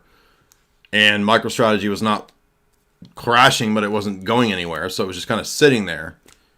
His point was that you can't compete with Microsoft and Google and Apple. So what are you going to do? You got to find another way to take your capital and put it into something that becomes the engine of the company, even if it's not what your company previously did or was all about. And other corporations are starting to figure this out, that they can do a Bitcoin standard for the company that becomes a new engine for a zombie corporation. And by extension, he's telling you that your present day company can't beat the monopolies and can't beat inflation. Like, you're probably not winning. It's very hard to see how you could be a successful investor without some exposure to those companies. And if you look at the rest of the S&P, normally the S&P is the 500 greatest companies in the United States. 493 of them are fairly boring. How do you actually compete against a digital monopoly? When someone has, I think Facebook has 2 billion users a day, or you have 1 billion customers. And when you can ship a product to 1 billion people overnight with a punch of a button, that's an enormous advantage. So all of us, we're struggling with this issue. How are you going to be a winner when you're not one of the 7 winners? The technology challenge is very intertwined with this, which is you can't win if you miss the next technology wave. You know, there was personal computing, and there was the internet, and there was mobile computing, and now there's artificial intelligence.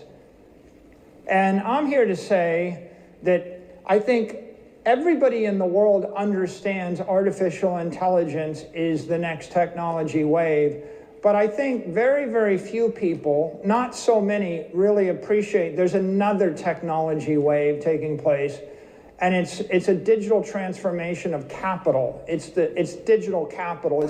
It's happening right in front of people's faces. But now, here's getting into the revolutions that we've seen tech-wise in the past, 20, 30 years. The personal computer itself.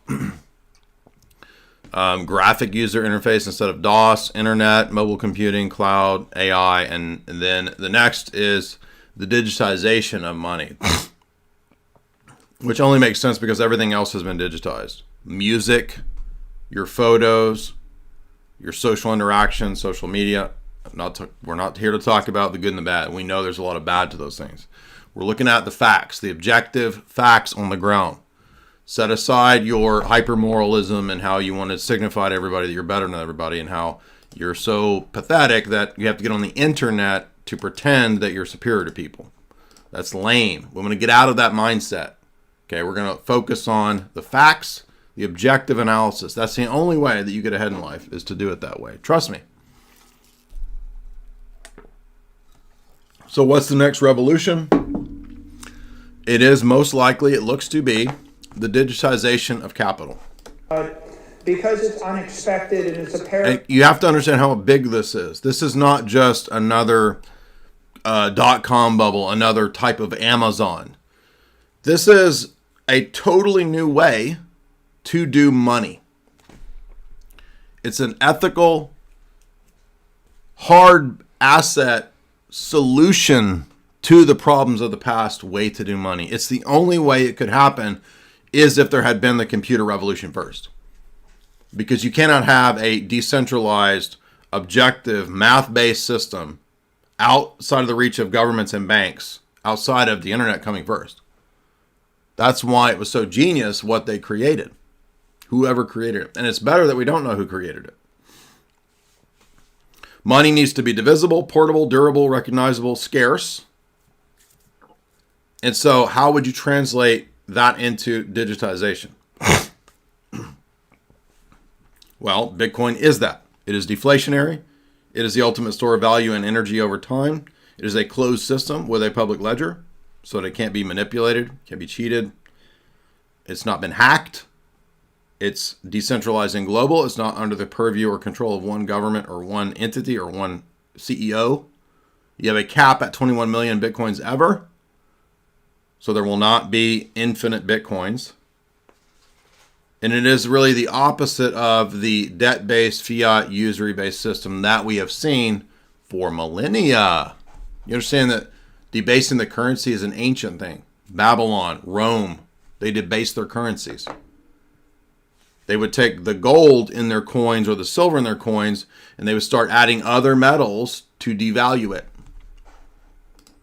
That was their form of inflation. Paradigm shift, and it's an inversion of everyone's worldview. They tend to dismiss it as something random, unlikely, unlucky, scary. And I'm here to talk about Bitcoin, and so Bitcoin's the solution to the problem. It's the solution to the economic problem. How do you win when there's only 7 companies that can win?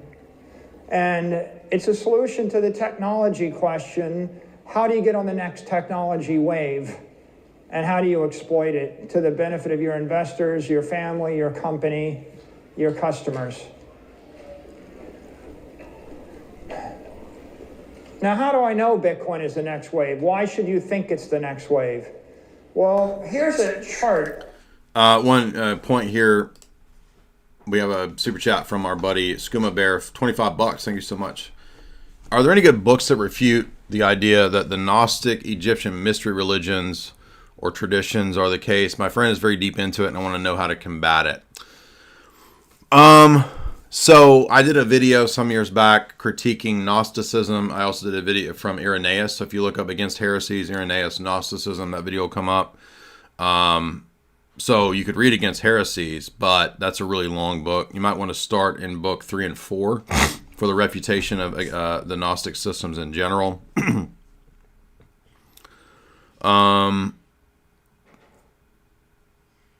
I did another talk on Genesis, refuting the Gnostic systems. I have 2 debates with Gnostics, one with Scott Smith. So he presented a kind of a Gnostic position. And most of the time, Gnostic mystery religions, they devolve into relativism. So if you just get good enough in kind of basic philosophy in terms of refuting the self, pointing out the self-refuting nature of relativism, that's a pretty good refutation of most Gnostic types of systems. But those are the things that come to mind. I don't know off the top of my head of a specific book refuting Gnosticism. There are, by the way, videos from Inspiring Philosophy. Obviously, he and I, we have some disagreements. We're on friendly terms, but he did do some good videos refuting some of these ideas of like zeitgeist type stuff, that Jesus is Horus, or that there's all of these, trinities in the pagan religions, and that Jesus is just one of many. That's all just a bunch of nonsense. So you could look up, is Yahweh the Canaanite pantheon deity? That's all just nonsense. So check out some of his videos on that topic. The top 10 largest assets in the world right now. And so if you look at the 10, Bitcoin's number 7.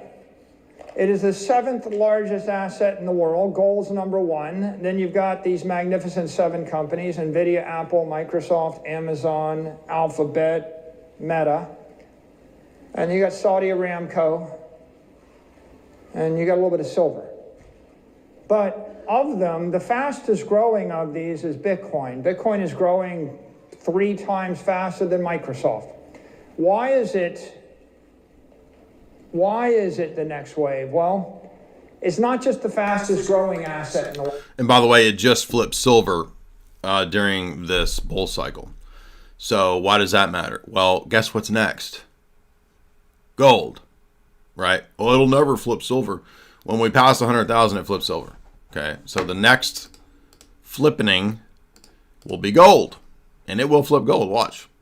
It has to want, because we're not going back to sailing around in galleons and handing over giant chests of treasure loot and booty like we're frickin' pirates. Okay? You must be believing in Bitcoin. You're in one. Okay, we're not going to the Black Pearl, dog. We're not going to Jack Sparrow's, or we're not going to Davy Jones' locker, dog. We're going into the future. It's the most popular asset in the world.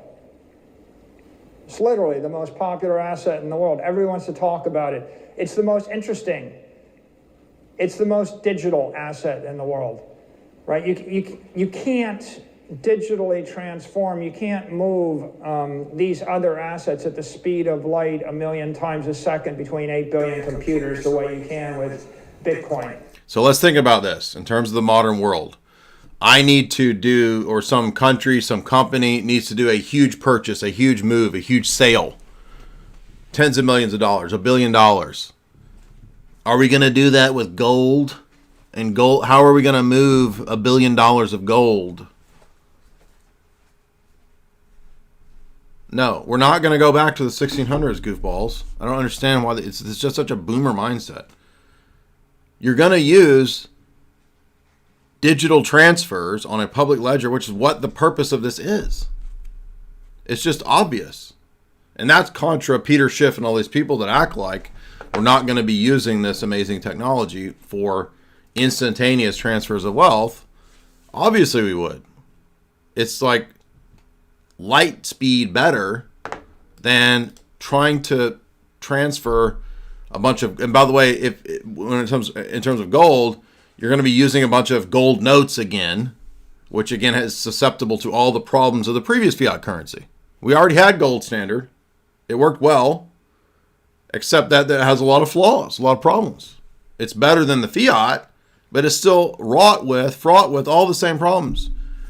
Tungsten, it can be stolen. We're back to third party, fourth party trust to insure it, to guard it as you sail your galleons to deliver the $1 billion of Spanish doubloons. It's just so obviously not the future to think that we're going to go back to the 1600s. How do people not see this? It's obvious. It's the most useful asset in the world. If you need $1 billion in 5 minutes on a Saturday afternoon, this is the only asset you can liquidate. Right? No, Michael, we're going to have the Black Pearl send giant chests with, Davy Jones and what's his name? Captain Barbossa, right? And the Black Pearl are going to deliver, and they're going to look over as third-party trust, candidates to ensure that the $1 billion of doubloons actually make it across the ocean. I mean, it's just so silly. Every company on Earth, every person on Earth, it is global. These other things aren't global assets, with the exception of gold. So, in essence, Bitcoin is the digital gold, but you can't beam gold between 8 billion iPhones, and gold's a 5,000-year-old idea, and Bitcoin is that idea reinvented for the 21st century. And now I'm going to give you a set of suggestions or a set of indicators as to why maybe this is something big, why it's not just random. This is Bitcoin versus that asset allocation chart, and you can see that it looks hard to find a solution when you don't include Bitcoin, and when you put Bitcoin on the chart, it renders every other solution irrelevant. It's pretty clear there's one thing that's interesting and everything else is just more of the same. Bitcoin punches a hole into the chart. 60% over the past 4 years. And if we zoom into that a little bit closer, this is asset performance since MicroStrategy adopted the Bitcoin standard. The S&P's returning 13% a year.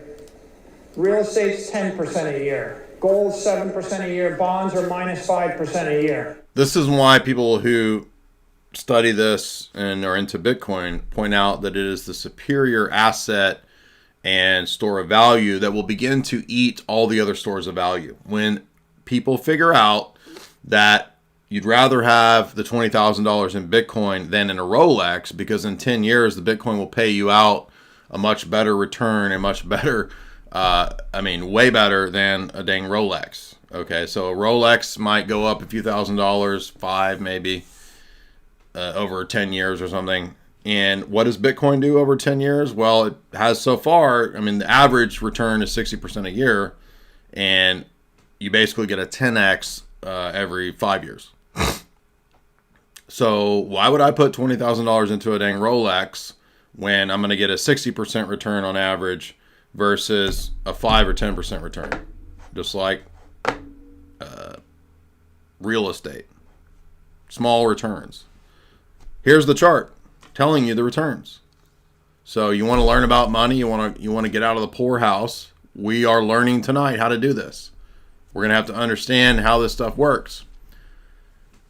Every year, on average, since its inception, its creation, Bitcoin has returned 60%.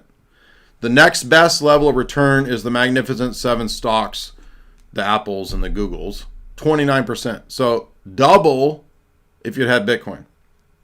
Think of all the boomers, all the goofballs that have however many trillions of dollars into the Magnificent Seven, and they could have had double that if they had had their money in Bitcoin. The S&P 500 has given you 13%, and that's what that multi-super million dollar dude, Hormozy, was telling you to wait for 50 years, putting $100 a week into the S&P 500, and then by the time you're 70 and you're about to die on your ventilator and your smoke, your oxygen tank, you'll have millions of dollars. Okay, well, now I don't want to wait until I'm carrying my oxygen tank into the old folks home to have $50 million. We'll have $50 million from Bitcoin in 10 to 15 years. Okay, that's how you do it. Not 50 years in 10 years. What did gold return the boomers? 7%. Oh, wow. Good job. 7% in 4 years. Excuse me. 7% a year, analyzing the last 4 years, I should say. So going back to 2020, what did gold give you? 7%. Wow. Thank you, Peter Schiff. 7%. As you can see, the cost of capital, the hurdle rate there is 13. The only thing that's beating it that's conventional is the Magnificent Seven, which is a bit more than doubling it. And then Bitcoin is doubling the Magnificent Seven. So one of these things is really an overwhelming winner. Bitcoin more than 4 times conventional performance. Let's look out over 14 years. It's the winner in 11 of 14 years. So it's not just it's up over the last 4 years, it's up more over 10 years, 8 years, 12 years.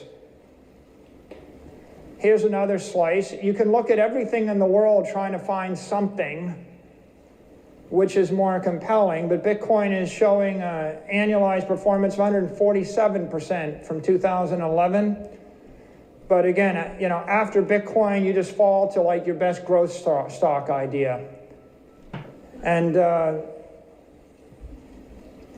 it's not just that it's the best performing asset, it's the best performing uncorrelated asset. It's got the highest Sharpe ratio. It's also got the lowest correlation. These are fidelity numbers. So the entire world is looking for an investment idea that's uncorrelated to risk assets. You know, we have entire conferences, alternative investment conferences, and we talk about, should it be real estate? Should it be natural gas rights? Should it be intellectual property? Well, Bitcoin is the global, fungible, liquid alternative asset. And you don't have... We got super chat from Teshuva, $2. Young guys should join the trades like being an electrician. Yeah, I would say probably that's a much better route, especially than, you know, I want to go to college and study philosophy and the humanities. Don't waste your time. You're going to get a bunch of woke, purple hair brainwashing nonsense. I would never go back to leaving grad school was the smartest thing I ever did. Okay, we wouldn't be where we are with what we have. I'm not going to say what we have. Had I not left idiot grad school. And it was the greatest. I was scared. It was a scary decision. And I thought, you know what? I might as well try to do my own thing, write my own books, start my own business, buy my own investments, real estate, etc. And we did. And it worked. But had I had the mindset of, I'm going to go to college and I'm going to get my... And just giving up all that idiot nonsense of the pride and intellectual... I'm going to be a professor and I'm going to... And what? You're going to affect, 50 students a year? When we reach, on this channel alone, millions of people a year now.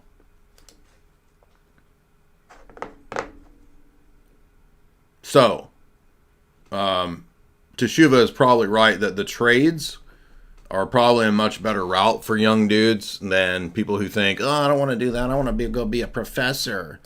They don't want you, especially if you're a white dude and you're straight, especially if you're a Christian. They don't want you teaching, and you're not going to be welcome there. They're going to do everything to try to get rid of you.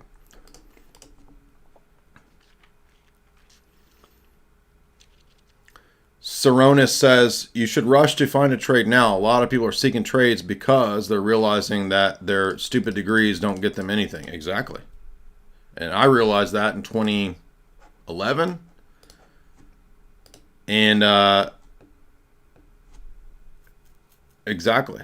Bays Kothar, $5. You don't need to go to college to think critically. Yeah, exactly. I mean, I don't know what college is like now, and I mean, some people might be in a situation where it's good for them to do it, right? There might be people who would benefit from engineering in college, or maybe they have scholarships and everything's paid for. Yeah, in those cases, that's fine. But to go into these things and view it like, I'm going to be a professor and I'm going to go to the humanities, that's like the worst idea. Fugazi, $1. Andrew Wilson wants to debate you on Bitcoin. Let's do it, dude. That'd be a fun debate. I didn't know he had an anti-Bitcoin position, but yeah, I'm happy to debate anybody on the positions. And I can debate people that are on our side or that we have good relationships with. In fact, I asked Chase Geiser to do a debate on Bitcoin the other day. And he was like, no, I'd rather not do a debate. This is just my position. And then people in the comments were like, oh, fight. I can have a disagreement with people that I largely disagree with. And it's fine. We don't have to break part company or something.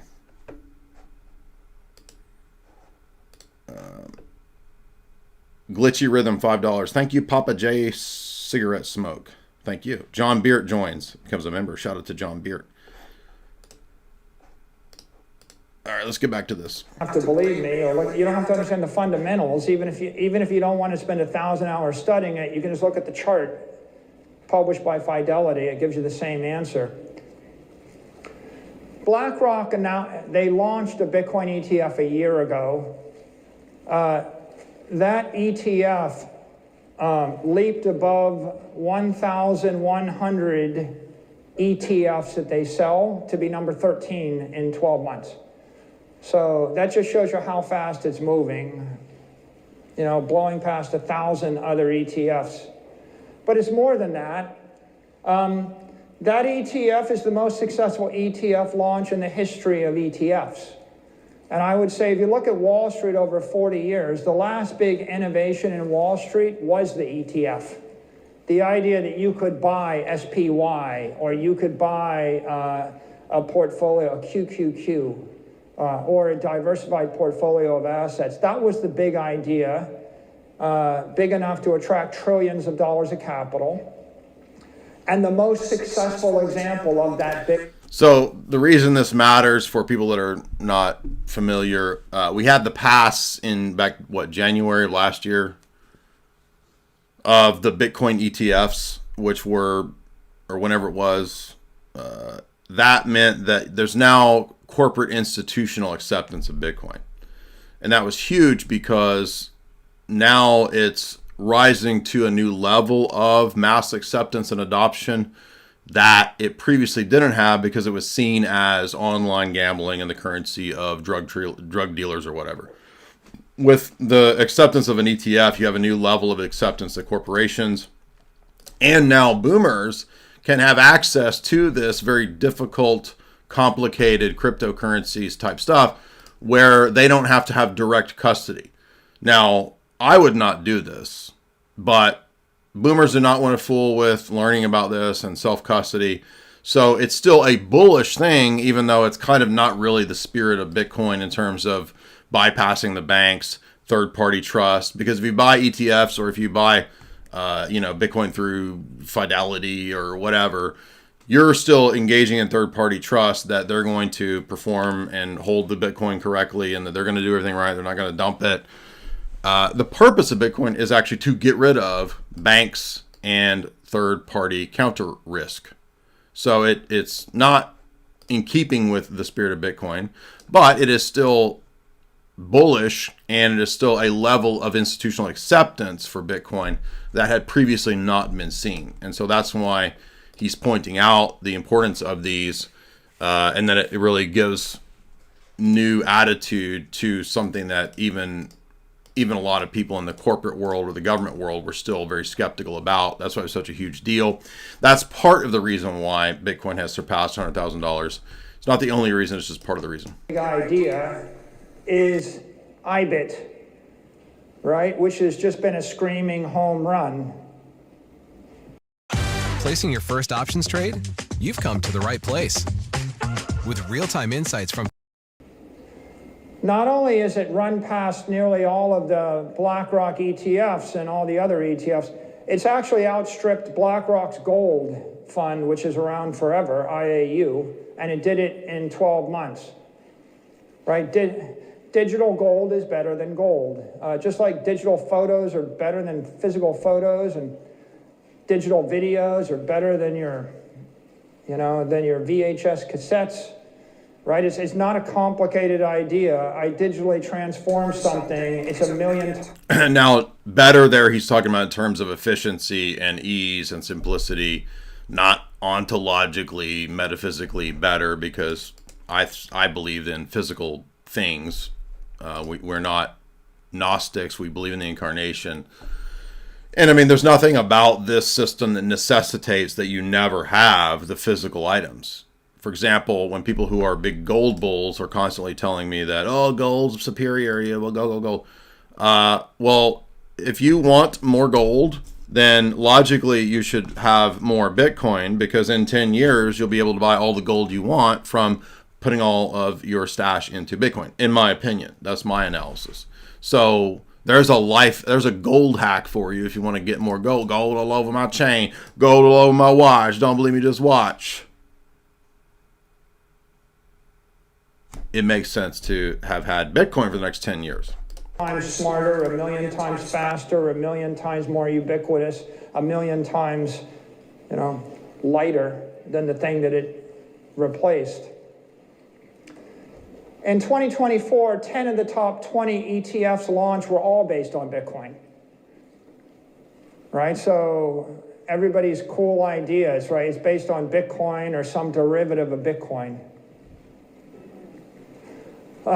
Those spot Bitcoin ETFs, they are they're compliance gateways or wrappers. if I want to buy Bitcoin, then I have to solve the compliance problem, the compatibility problem, the convenience problem. And in January of 2024, the first ETFs got approved in the US to do this. This is the list of them. In that 12 months, they siphoned up $109 billion of AUM. So it gives you a sense of just how fast they moved. They were a solution to a problem, right? But it's not just a US phenomena. ETFs that are backing Bitcoin or are backed by Bitcoin are popping up every country in the world. And so you can see they're in Canada, they're in Sweden. Now, this is important because not only do the ETFs signify institutional acceptance, now that the Trump administration, since the Bitcoin conference, which we were at, where we heard Trump speak, he wants, along with Senator Loomis, the future strategic Bitcoin reserve, which, if that passes, it may not, we don't know. Bitcoin's future is not ultimately dependent upon that. But if that does pass, and if they do, over the next 5 years, purchase 1 million Bitcoin, that will send Bitcoin to the moon. And the reason why it's not just U.S. purchase, it's also the fact that that will be also a supply shock, and the supply shock, due to supply and demand, would send the price even higher than dreamt of, because it's not just America, it's also the other nation states. Nobody would want to be last when that occurs, so everybody will be wanting to front run the other countries, you see. So it's not just a matter of the ETFs, it's not just a matter of the other countries, it's also the supply shock that there's not that much Bitcoin to go around. That means the demand rises the price even more, you see. So let's move past the gold stuff here and let's get over into something. Regulators around the world.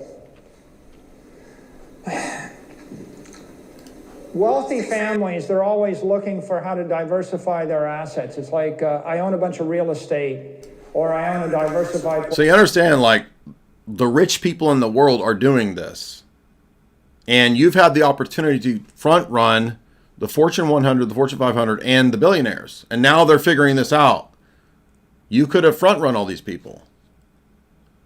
And even when they all convert to wanting this, as they are right now, goofballs, there's not enough to go around.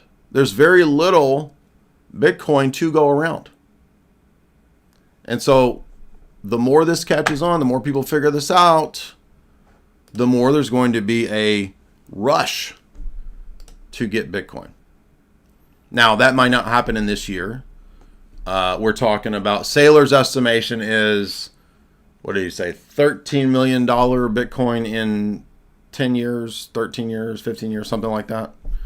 Which that alone is phenomenal. It might be more. But by his estimation, right? So that would be a, what is that, 100x from where we are, roughly, in 13 years? Which actually makes sense because already every 4 to 5 years, Bitcoin does a 10x. Portfolio stocks, or I want some other alternative assets. Well, there's 60 global billionaires that we know publicly are invested in Bitcoin. I give you a short list. But the more important point is Bitcoin is the fastest growing alternative investment for high net worth individuals in the world. And it's a very straightforward, powerful idea. You know, I'm going to buy a building.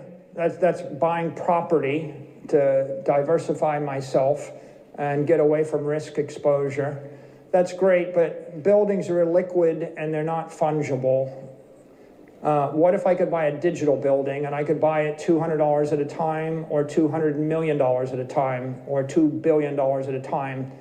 And what if it offered the same economic property rights, if it offered the same characteristics, whether you bought $200 or $200 million of it?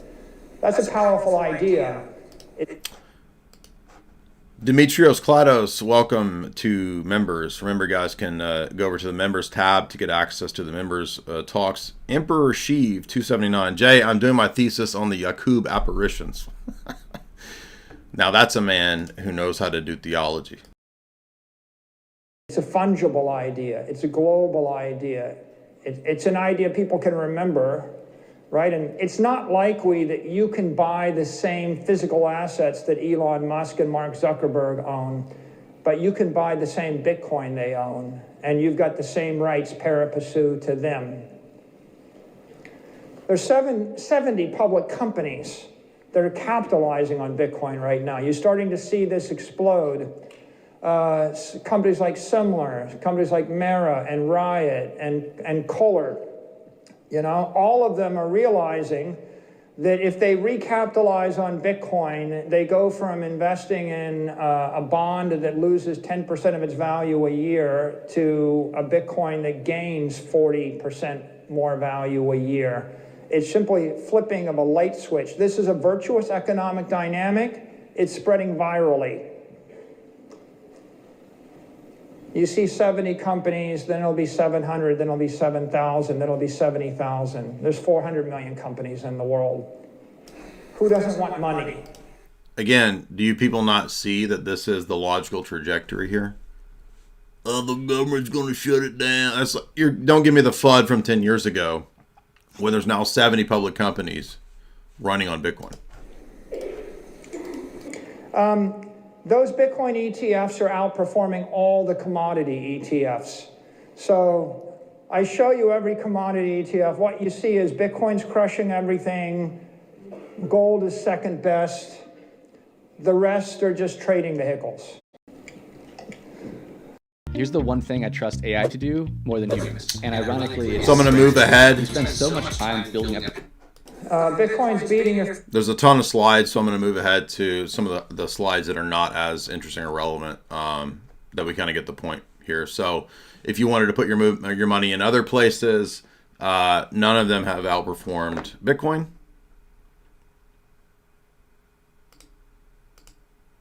It's a new form of technology. It is economic technology. I think of it as digital energy, but... And this is why I often refer to the energy metaphysics side of it as well. Saylor being an engineer, he's very attuned to the physics and the engineering aspects of it. Myself being a philosopher, I'm very attuned to the metaphysics aspects of this. Again, what makes money money? It's divisible, portable, durable, recognizable, scarce. And scarcity is, of course, its most important feature. And that's why Bitcoin is the scarcest asset, the hardest asset, given that there's only 21 million Bitcoin that will ever exist. You know, you started with this trope and you said, what did Satoshi do? Satoshi discovered a method to transfer value without a trusted intermediary.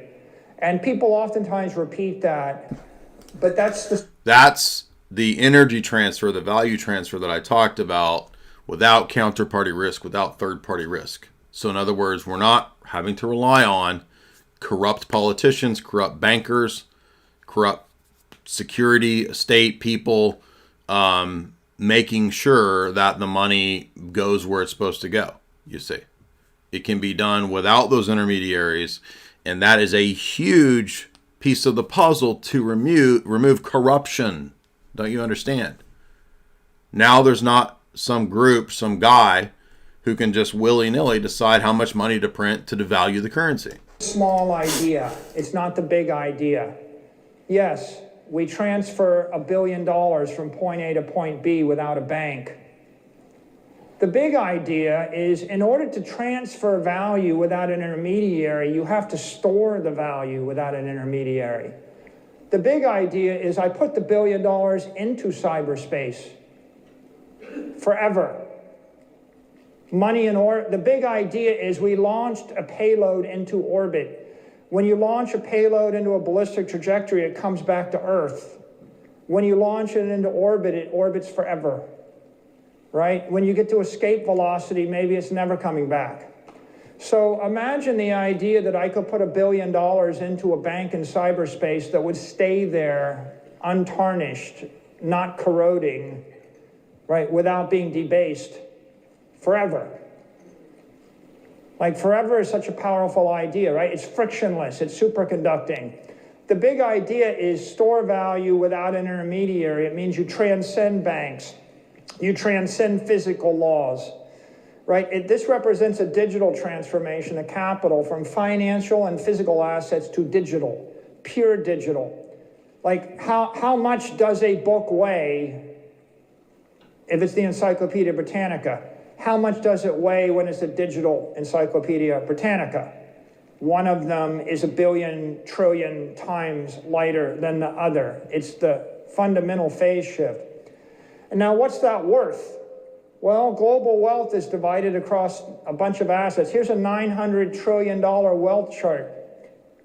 People own half those things for utility. They own buildings to... So the reason he's talking about this is the estimated global wealth in assets or any other, things, money, cash, whatever, bonds, all those assets, how they're divvied up in terms of an estimate globally. You have 300 trillion in bonds, 120 in money, 330 trillion in real estate, 18 trillion in art, luxury items like cars and collectibles, 6 trillion. Global asset value, including equities and gold, then being 900 trillion. The point is that although you will still have these things, as Bitcoin being the superior store of value comes to be, it will eat these things. And so those things will no longer be the stores of value. All the store of value will shift to Bitcoin like a giant black hole, as Max Kaiser said. And then these things, maybe not money, but real estate, equity, art, whatever, they will be denominated in Bitcoin eventually, most likely. Now, there could be some other thing that develops, some other crypto or something that people use at a smaller day-to-day level. Who knows? A form of tether, a form of, I don't know, could be other things. But Bitcoin becomes ultimately the global store of value, store of wealth, because there's nothing else that is superior to it for that purpose. Doesn't mean that people don't still want art or collectibles. It just means that the shift for value store is to Bitcoin, and then people have those things as they want and trade them and use them and buy them as they want. There's still going to be markets, but there's nothing that will be superior in terms of store of value, obviously, than Bitcoin. This is why this is so... Once this clicks, then you understand it. Then you understand, oh, this is why it's going to be $10 million a coin, et cetera, et cetera. Divided across a bunch of assets. Here's a $900 trillion wealth chart. People own half those things for utility. They own buildings to live in or work in, and they own cars to drive, and they own companies to operate. But the other half of the assets are just held as a long-term store of capital.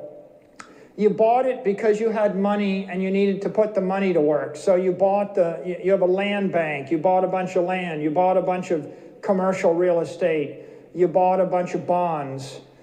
Half of everything is just long-term capital.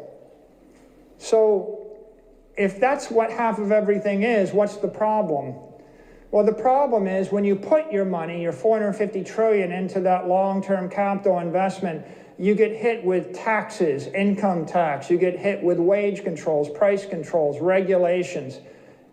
There's a fire in California. There's a hurricane in Florida. There's a war in Russia. Now, the point of this is most of what's listed here, for the most part, isn't really, it cannot affect Bitcoin ultimately. Now, there might be a regional thing where some government tries to say you can't hold Bitcoin or whatever, and how might they go about that? Well, if you have your own private keys memorized, there's not much they can do, except if you have your Bitcoin on an exchange. It's conceivably a government could seize an exchange, right? Say, we decree that, XYZ exchange for the national security, we must seize it. A kind of what FDR did with gold type of thing. So those things are possible, but they're not as likely now that this administration is very pro crypto, pro Bitcoin. Now that you have institutional acceptance, corporate acceptance, etc., things have moved away from a lot of the older fears that we had 10, 11 years ago for Bitcoin. All the FUD that they said 10 years ago, 5 years ago even, the governments are going to ban it, they're going to come steal all your Bitcoin. Like that, no, a lot of that's not possible. Again, because they can't really stop what has already grown to be. So like Putin said, who can really stop this now? Right? Putin said this a couple weeks ago. You can't really stop Bitcoin anymore. It's too late. It's already global. It's already decentralized. There's no one headquarters. You can't shut down all the nodes in the world. It's just not possible. But other assets, money, cash, etc., gold, even gold, is subject to all of these risk factors, you see. At least way more subject than Bitcoin is. So again, another plus. Collapse. There's going to be an inefficiency there. Well, Bitcoin is an asset without that financial risk of the currency, the stock, or the bond you're going to buy, and it doesn't have the physical risk of real estate or property because you put it in cyberspace. It is in orbit. It is outside of the political domain, outside of the physical domain, outside of a currency domain. And that is a solution to long-term capital. Now, again, I want everybody to watch this whole lecture eventually. If you have to leave, you don't want to spend all that's fine. Just go finally, eventually, please have watched this whole thing. Because if you disagree, I want to know that you've at least watched this and you have arguments or bases. At least you understand the position, right, before you disagree. People say in the chat, Obsy becomes a member. Shout out to Obsy. Ben says for $5, what site or app to buy Bitcoin? In the show description is my link to Swan Bitcoin. Swan is an Bitcoin only company. So it's a little more difficult in terms of getting started there. But it is a Bitcoin only, and you'll need to sort of transfer it to a cold storage wallet. It may not be the easiest, but it is probably the safest. But the easiest route is through something like Coinbase. I'm not a huge fan, but it's the easiest way to purchase an on-ramp. So what you see is smart money everywhere in the world. Here's the big idea of Bitcoin. You get to keep your money. That's the idea. Who cares? People that live in China and Russia and Africa and South America and Asia and Europe that want to keep their money. And so the money is flowing from those long-term capital assets, from that warehouse, from that currency, from that South American bond, from that bar of gold.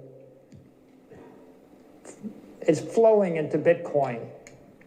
Bitcoin is digital capital. So I would submit to you, I think the greatest digital transformation of the 21st century, more important than digital music or trying to catch your breath.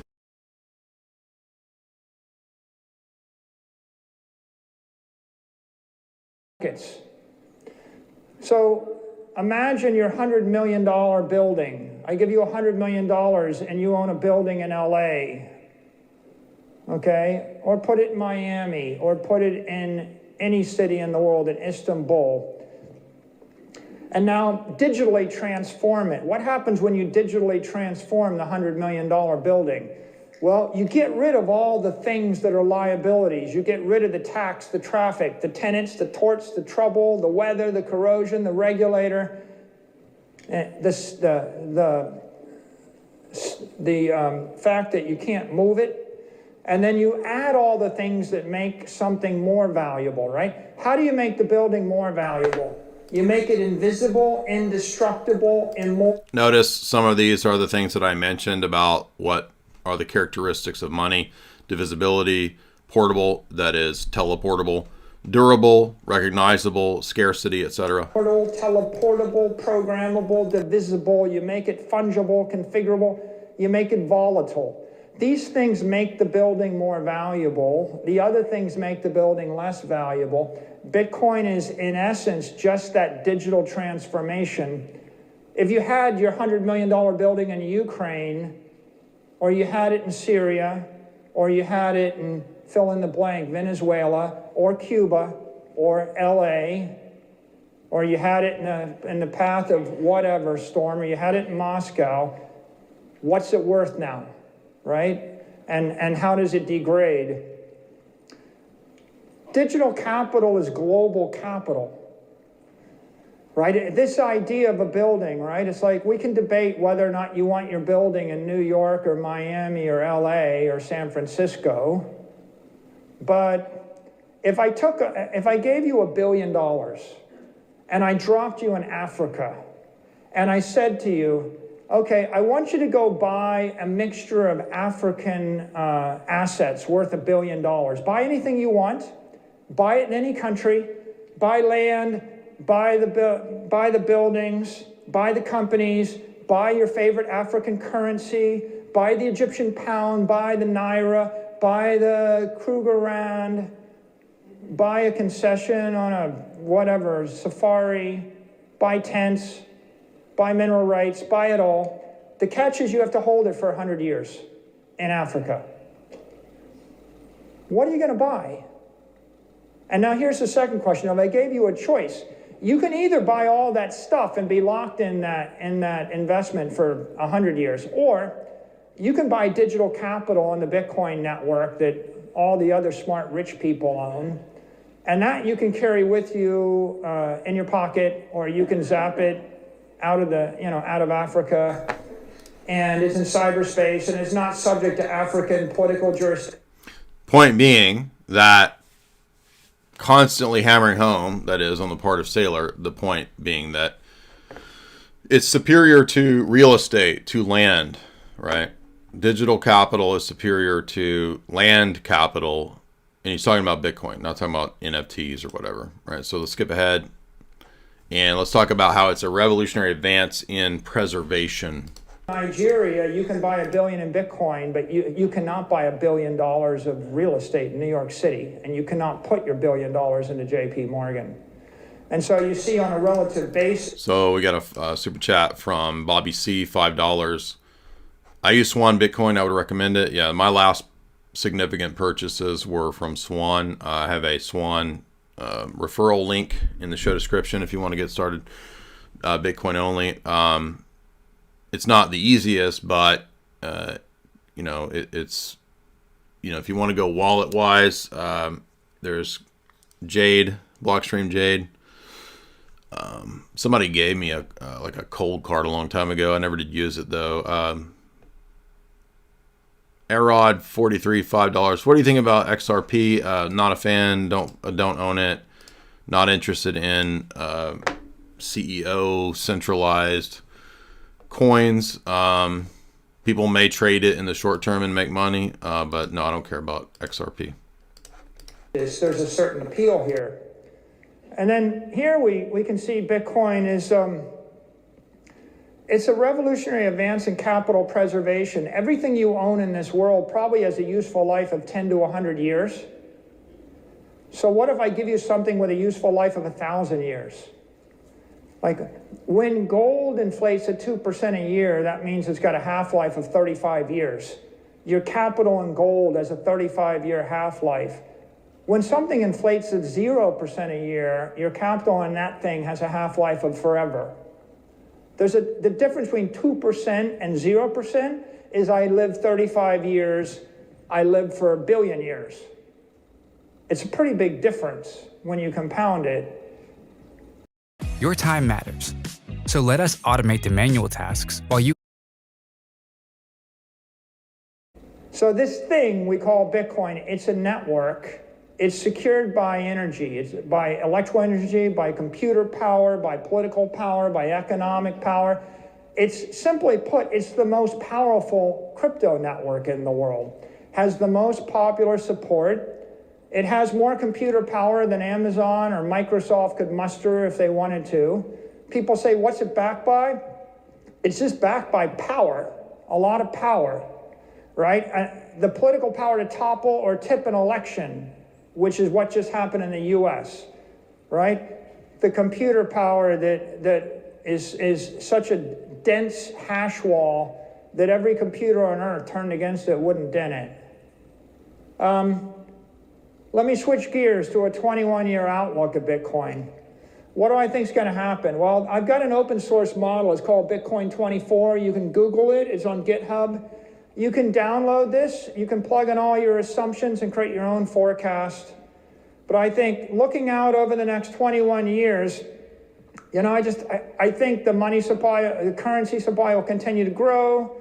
You're going to continue to see innovation. You're going to see equities continue to grow. Gold will gradually underperform. Of course, Bitcoin's going to overperform. Equities will overperform because of AI and technology. And this is a simple view I put forth in Nashville in July, and I haven't really changed from it. I expect that Bitcoin's going to go from 60% ARR decelerating to 20% for a blended rate of 29%. I think the volatility. So this is your annual return rate on average, right? Saylor's bear case, that is worst case scenario for Bitcoin by 2045, 3 million. Base case scenario, 13 million. Bull case scenario, 49 million. And that's with percentage of global assets in Bitcoin. If it's only 7% by 2045, that's 13 million. And that could happen sooner than 2045. 22% of global wealth and assets is what gets you to $49 million per Bitcoin. So right now we're at, he put July, I mean, we're at Bitcoin's like a $2 trillion market cap, right? Yeah, $2 trillion right now. And that's over $100,000 Bitcoin. So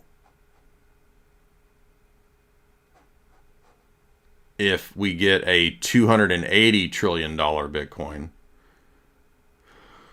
by 2045 or earlier, I mean, that's a, 100 plus X?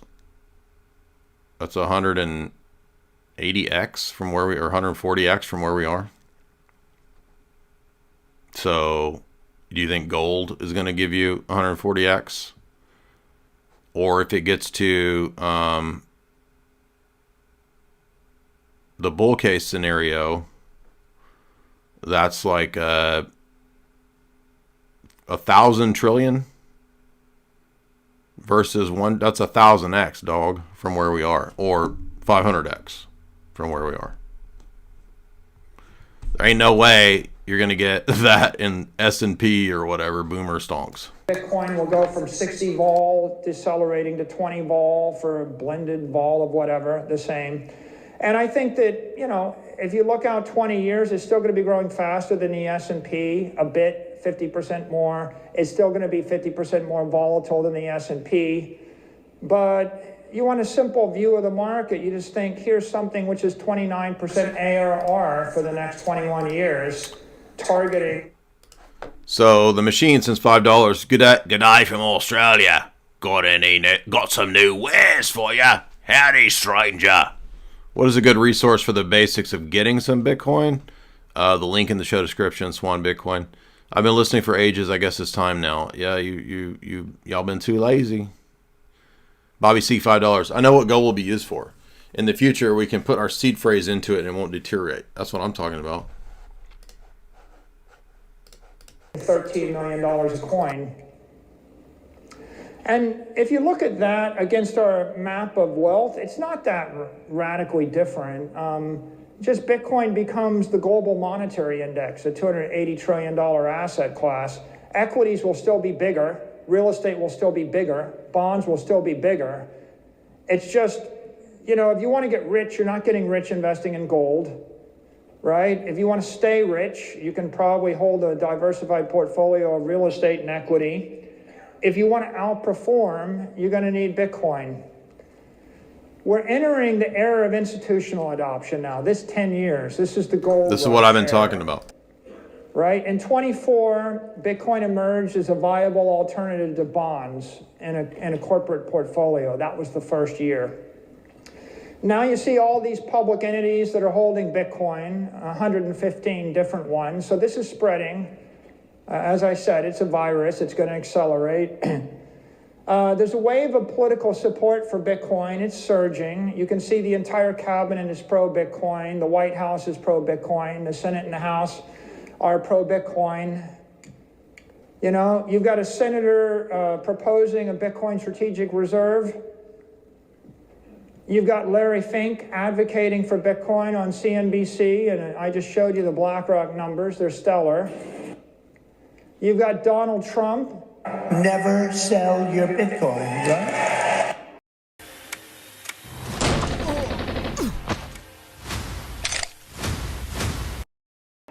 That's all you need to know. You've got Senator Lummis. I encourage people to buy and hold. I encourage them to save Bitcoin for their retirement, for their future. You've got Joe Kernan debating with Mohammed There's El-Arian. a lot of people that are nodding with you because we can deflate our way out of some of the step, but the difference between 2% and 3% compounded for the dollar is devastating. And saying you should buy Bitcoin. In 2025, we're the first year of the crypto renaissance, right? I think what you're going to see is you'll see improvements to the Wall Street ETFs. You're going to see fair value accounting from FASB, which will be a big... The repeal of the SAB 121 is what I was mentioning earlier. That's what just happened a couple days ago. So this is on point, as Saylor talked about. He expected the repeal. The repeal just happened a few days ago that Trump did. That's an end to the war on crypto. You have the getting rid of Gary Gensler. And so, again, things are still consistently bullish. Today's news about China's AI or whatever, I mean, I'm not in stonks. I don't have NVIDIA or whatever. So I'm not paying. I mean, I noticed it. It didn't really hurt Bitcoin too much. Like, we've been fluctuating around 100,000 to 108,000 for a couple weeks. So we went down, I don't know, a few percent today. It's not a huge deal. Let's see. So we've already gained back what we lost throughout the day today already. So we're back to where we were yesterday. We're only 1,500 away from 104, which is where we were yesterday. So, no, I don't think this is bullish. I mean, bearish. I think it's a no big deal. And all of the momentum and the trends are still bullish. Boost. You've got 250 plus pro-crypto representatives or senators in Congress. I think you'll see the repeal of SAB 121, which allows banks to enter the asset class and start to bank Bitcoin. That's going to be a big deal. The end of the war in crypto is just a big deal. And I think the arrival of a digital assets framework and a bunch of Bitcoin standard companies, all of these things are in process. And what are we doing? What we do is we issue... This is where he talks about the strategy of his company, basically converting to a Bitcoin-based company. So I'm going to skip past some of this. And he's talking about how his performance company-wise has surpassed all the other companies.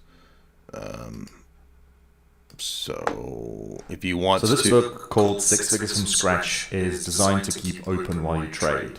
So but look at... If you want to get into stocks, that's up to you. I'm not a huge stock person, but I mean, there are potentials for making, money there as well. But let's see. I'm going to skip past some of the MicroStrategy stuff. He's going to do there's going to be a new issuance that's going to pay dividends. If you're into stonks. Let's see if he gets back to Bitcoin here.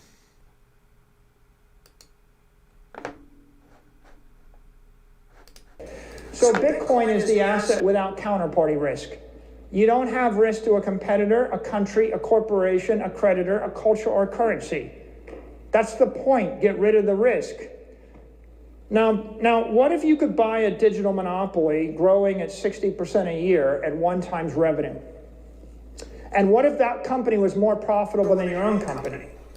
So no, I don't. Again, if you define fiat as someone having the ability to increase the supply, no, Bitcoin is not fiat. There is an element of a new issuance of Bitcoin to miners, but that ends when the last Bitcoin is mined. So there's only 21 million Bitcoin, period. That's hardwired into the protocol. So no, it is not fiat if you mean that it can willy-nilly be inflated. And that's typically what we're referring to when we say fiat. Would you do it? Who wouldn't do it? What if you could keep doing it every year, forever?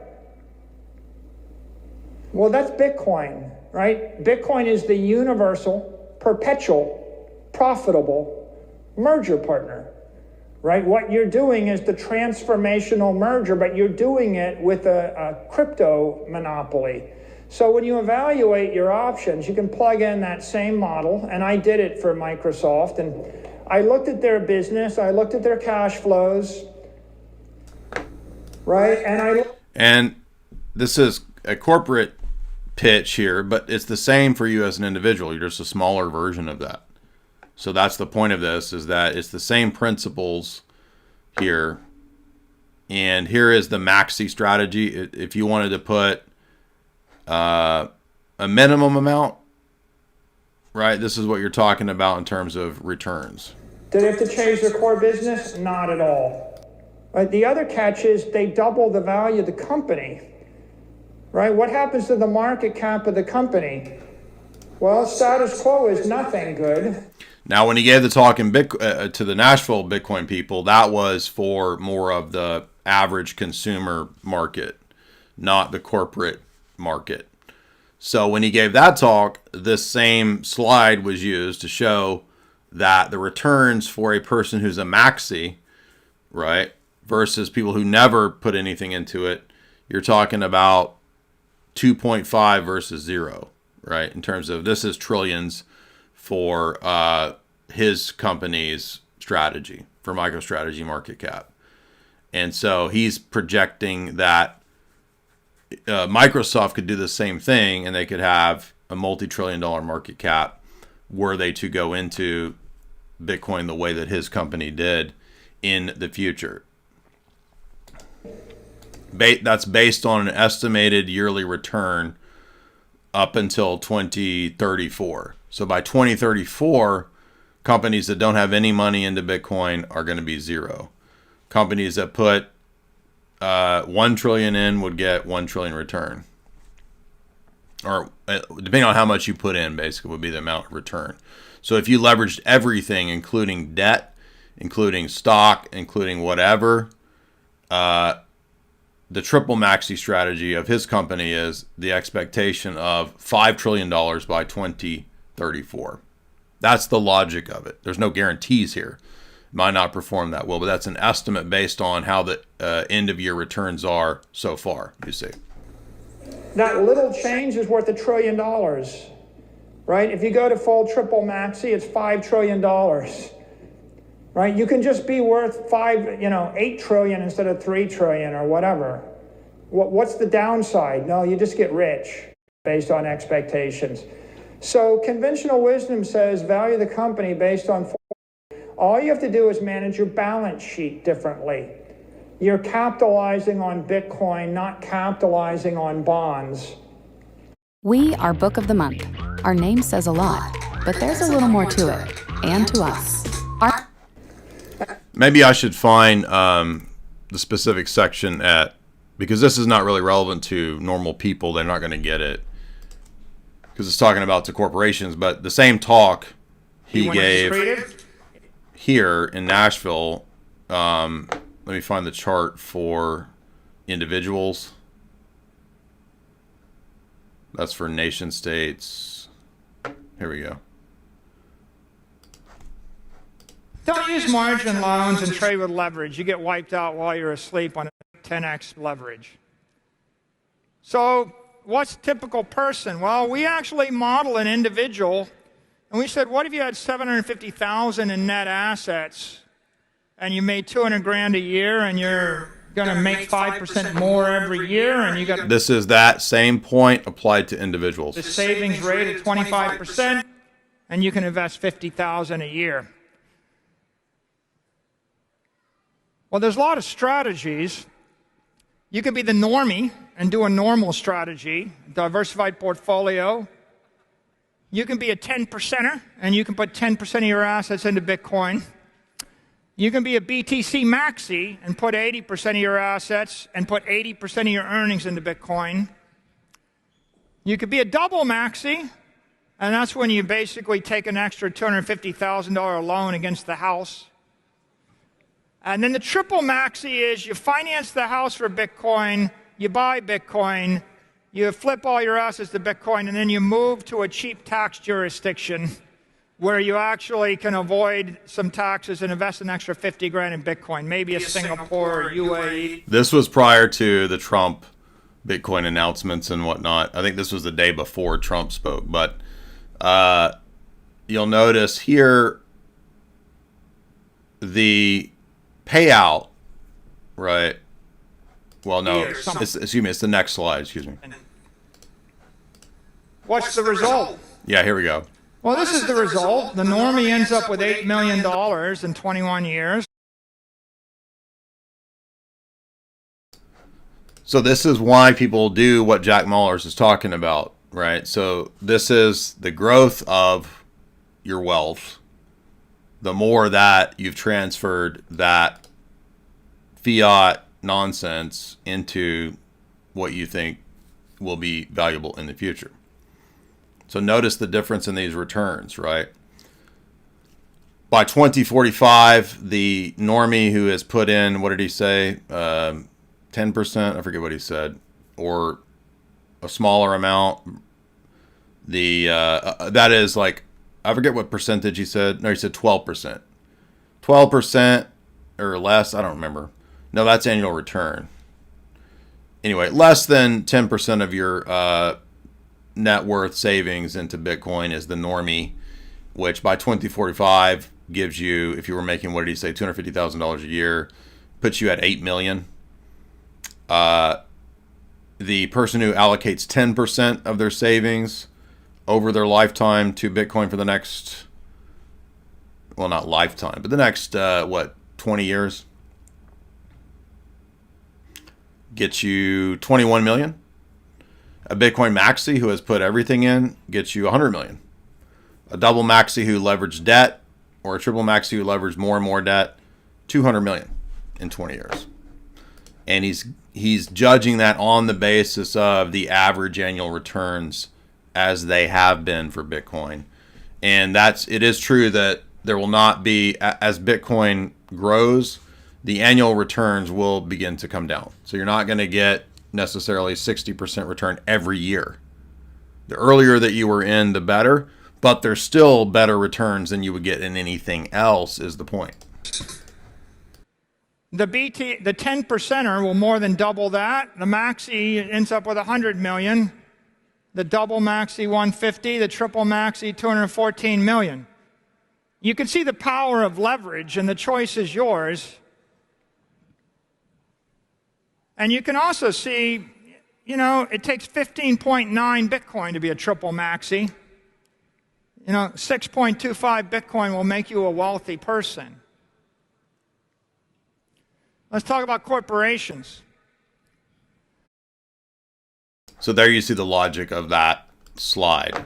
I think on this other one, if we go back to it, how's it going up? It may just continue with the corporate stuff. Let me see.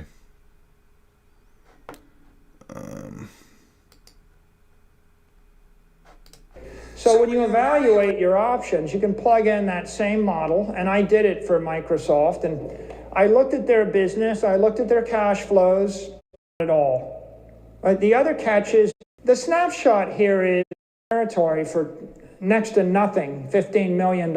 Chinese, the Russians, the Africans, the South Americans. Okay, this is the next part. This section is important because it deals with the nation states that are beginning to come in, right? So once America says, okay, yeah, we're going to do this strategic reserve, most likely that triggers a rush towards a supremely rare asset. The Europeans into the network, all that capital is going to flow, and we're going to be the beneficiaries. If you plug that Bitcoin 24 model into the Lummis bill, what it does is cut the U.S. debt in half over 20 years. But if you think about the precedents... This is literally the only way to actually pay the astronomical U.S. debt, by the way. We bought the Louisiana Territory for next to nothing, 15 Which actually should be canceled anyway because it was all a bunch of theft. So we really technically shouldn't know anything at all. $1 million. And then we bought California and Mexico and Texas from in the Mexican War. And then we bought Alaska. Look at all those purchases. When we bought Alaska, we bought a bunch of territory not even knowing what it was worth. And then 100 years later, there's $1 trillion of mineral rights underneath it. They weren't thinking that in 1867, right? And so we paid, I think, $40 million for 3/4 of the United States. $40 million. If you know where the people are going, if you know the future, California, what could they possibly do in California, right?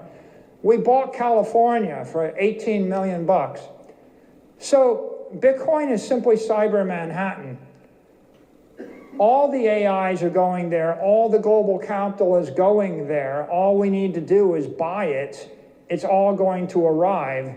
So if you think about the greatest deal of the 21st century, it's just buy 20, 25% of cyberspace. When the US buys it, every company will follow, every country will follow, all the capitalists will follow, and we end up, in the... So now if you look at this chart,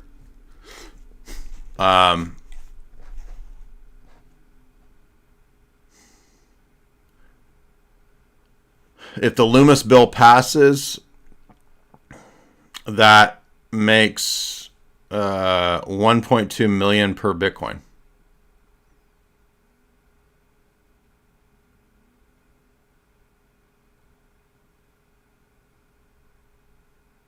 Or does that mean I'm confused as to whether this means their purchase of 1 million Bitcoin?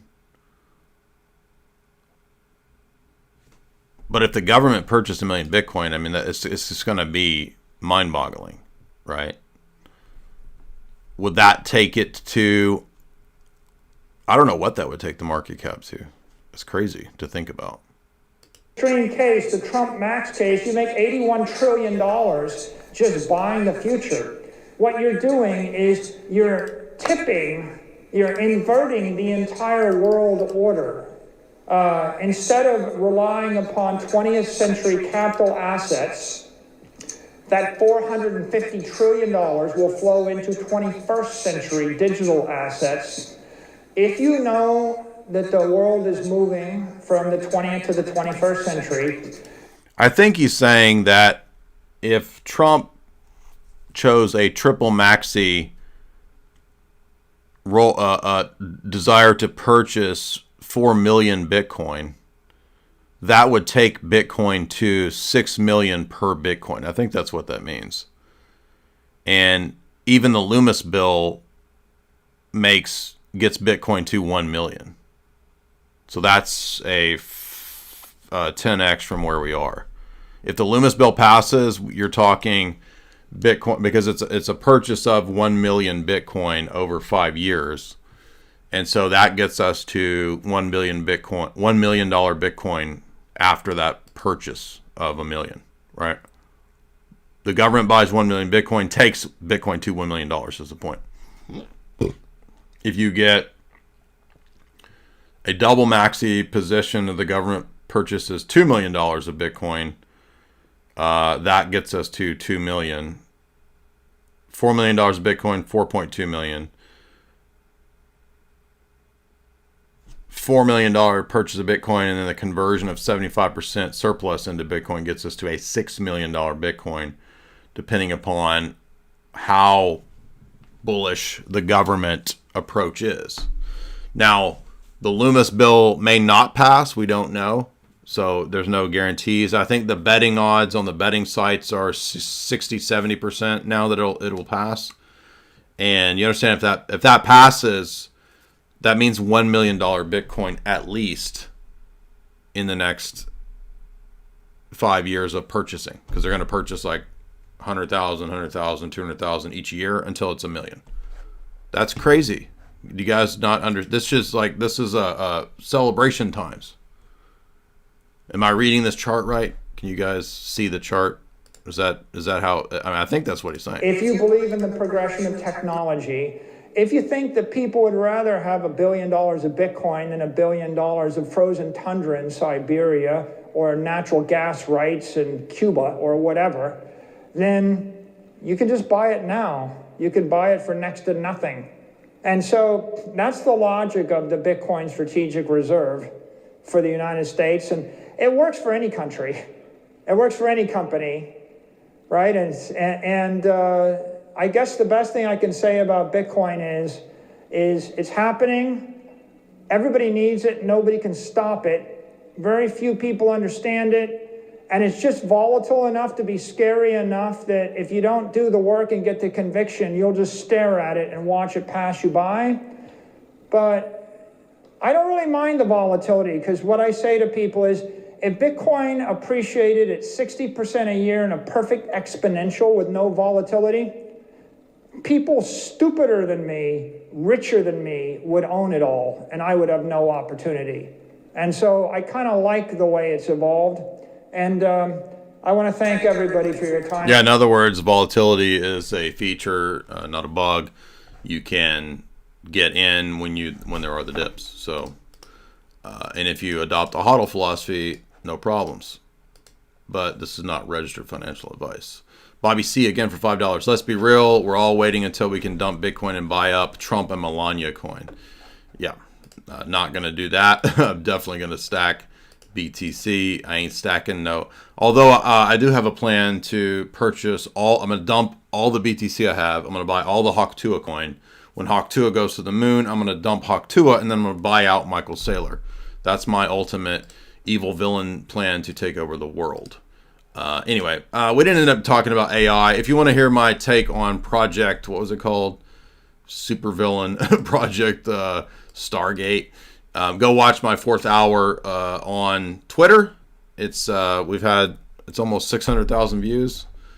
So my last 2 4th hours, basically 600,000 views. So it's so hard for me to crack 1 million. But it's growing. We used to get on the 4th hours 100, 200,000. Now we're getting a consistent 500, 600,000.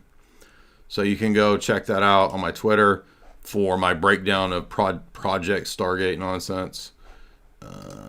Guys, I want to remind you, head on over to chalk.com, CHOQ.com, the best in supplementation. That is the show sponsor. If you use the promo code J44Life, that's JAY44LIFE, you get 44% all those great products. I'm wearing my Chalk gear.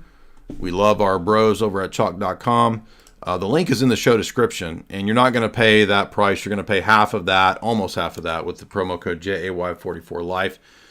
Chalk is peer review, proven in studies that you can read over there at the website to boost testosterone. There's also male vitality stacks that you can buy, like this right here. You don't have to buy the stack. You can buy the individual products if you want, but just be sure and use the promo code JAY44Life. You can also use the promo code JAY40 if you don't want to get a subscription. You just want to test a product out.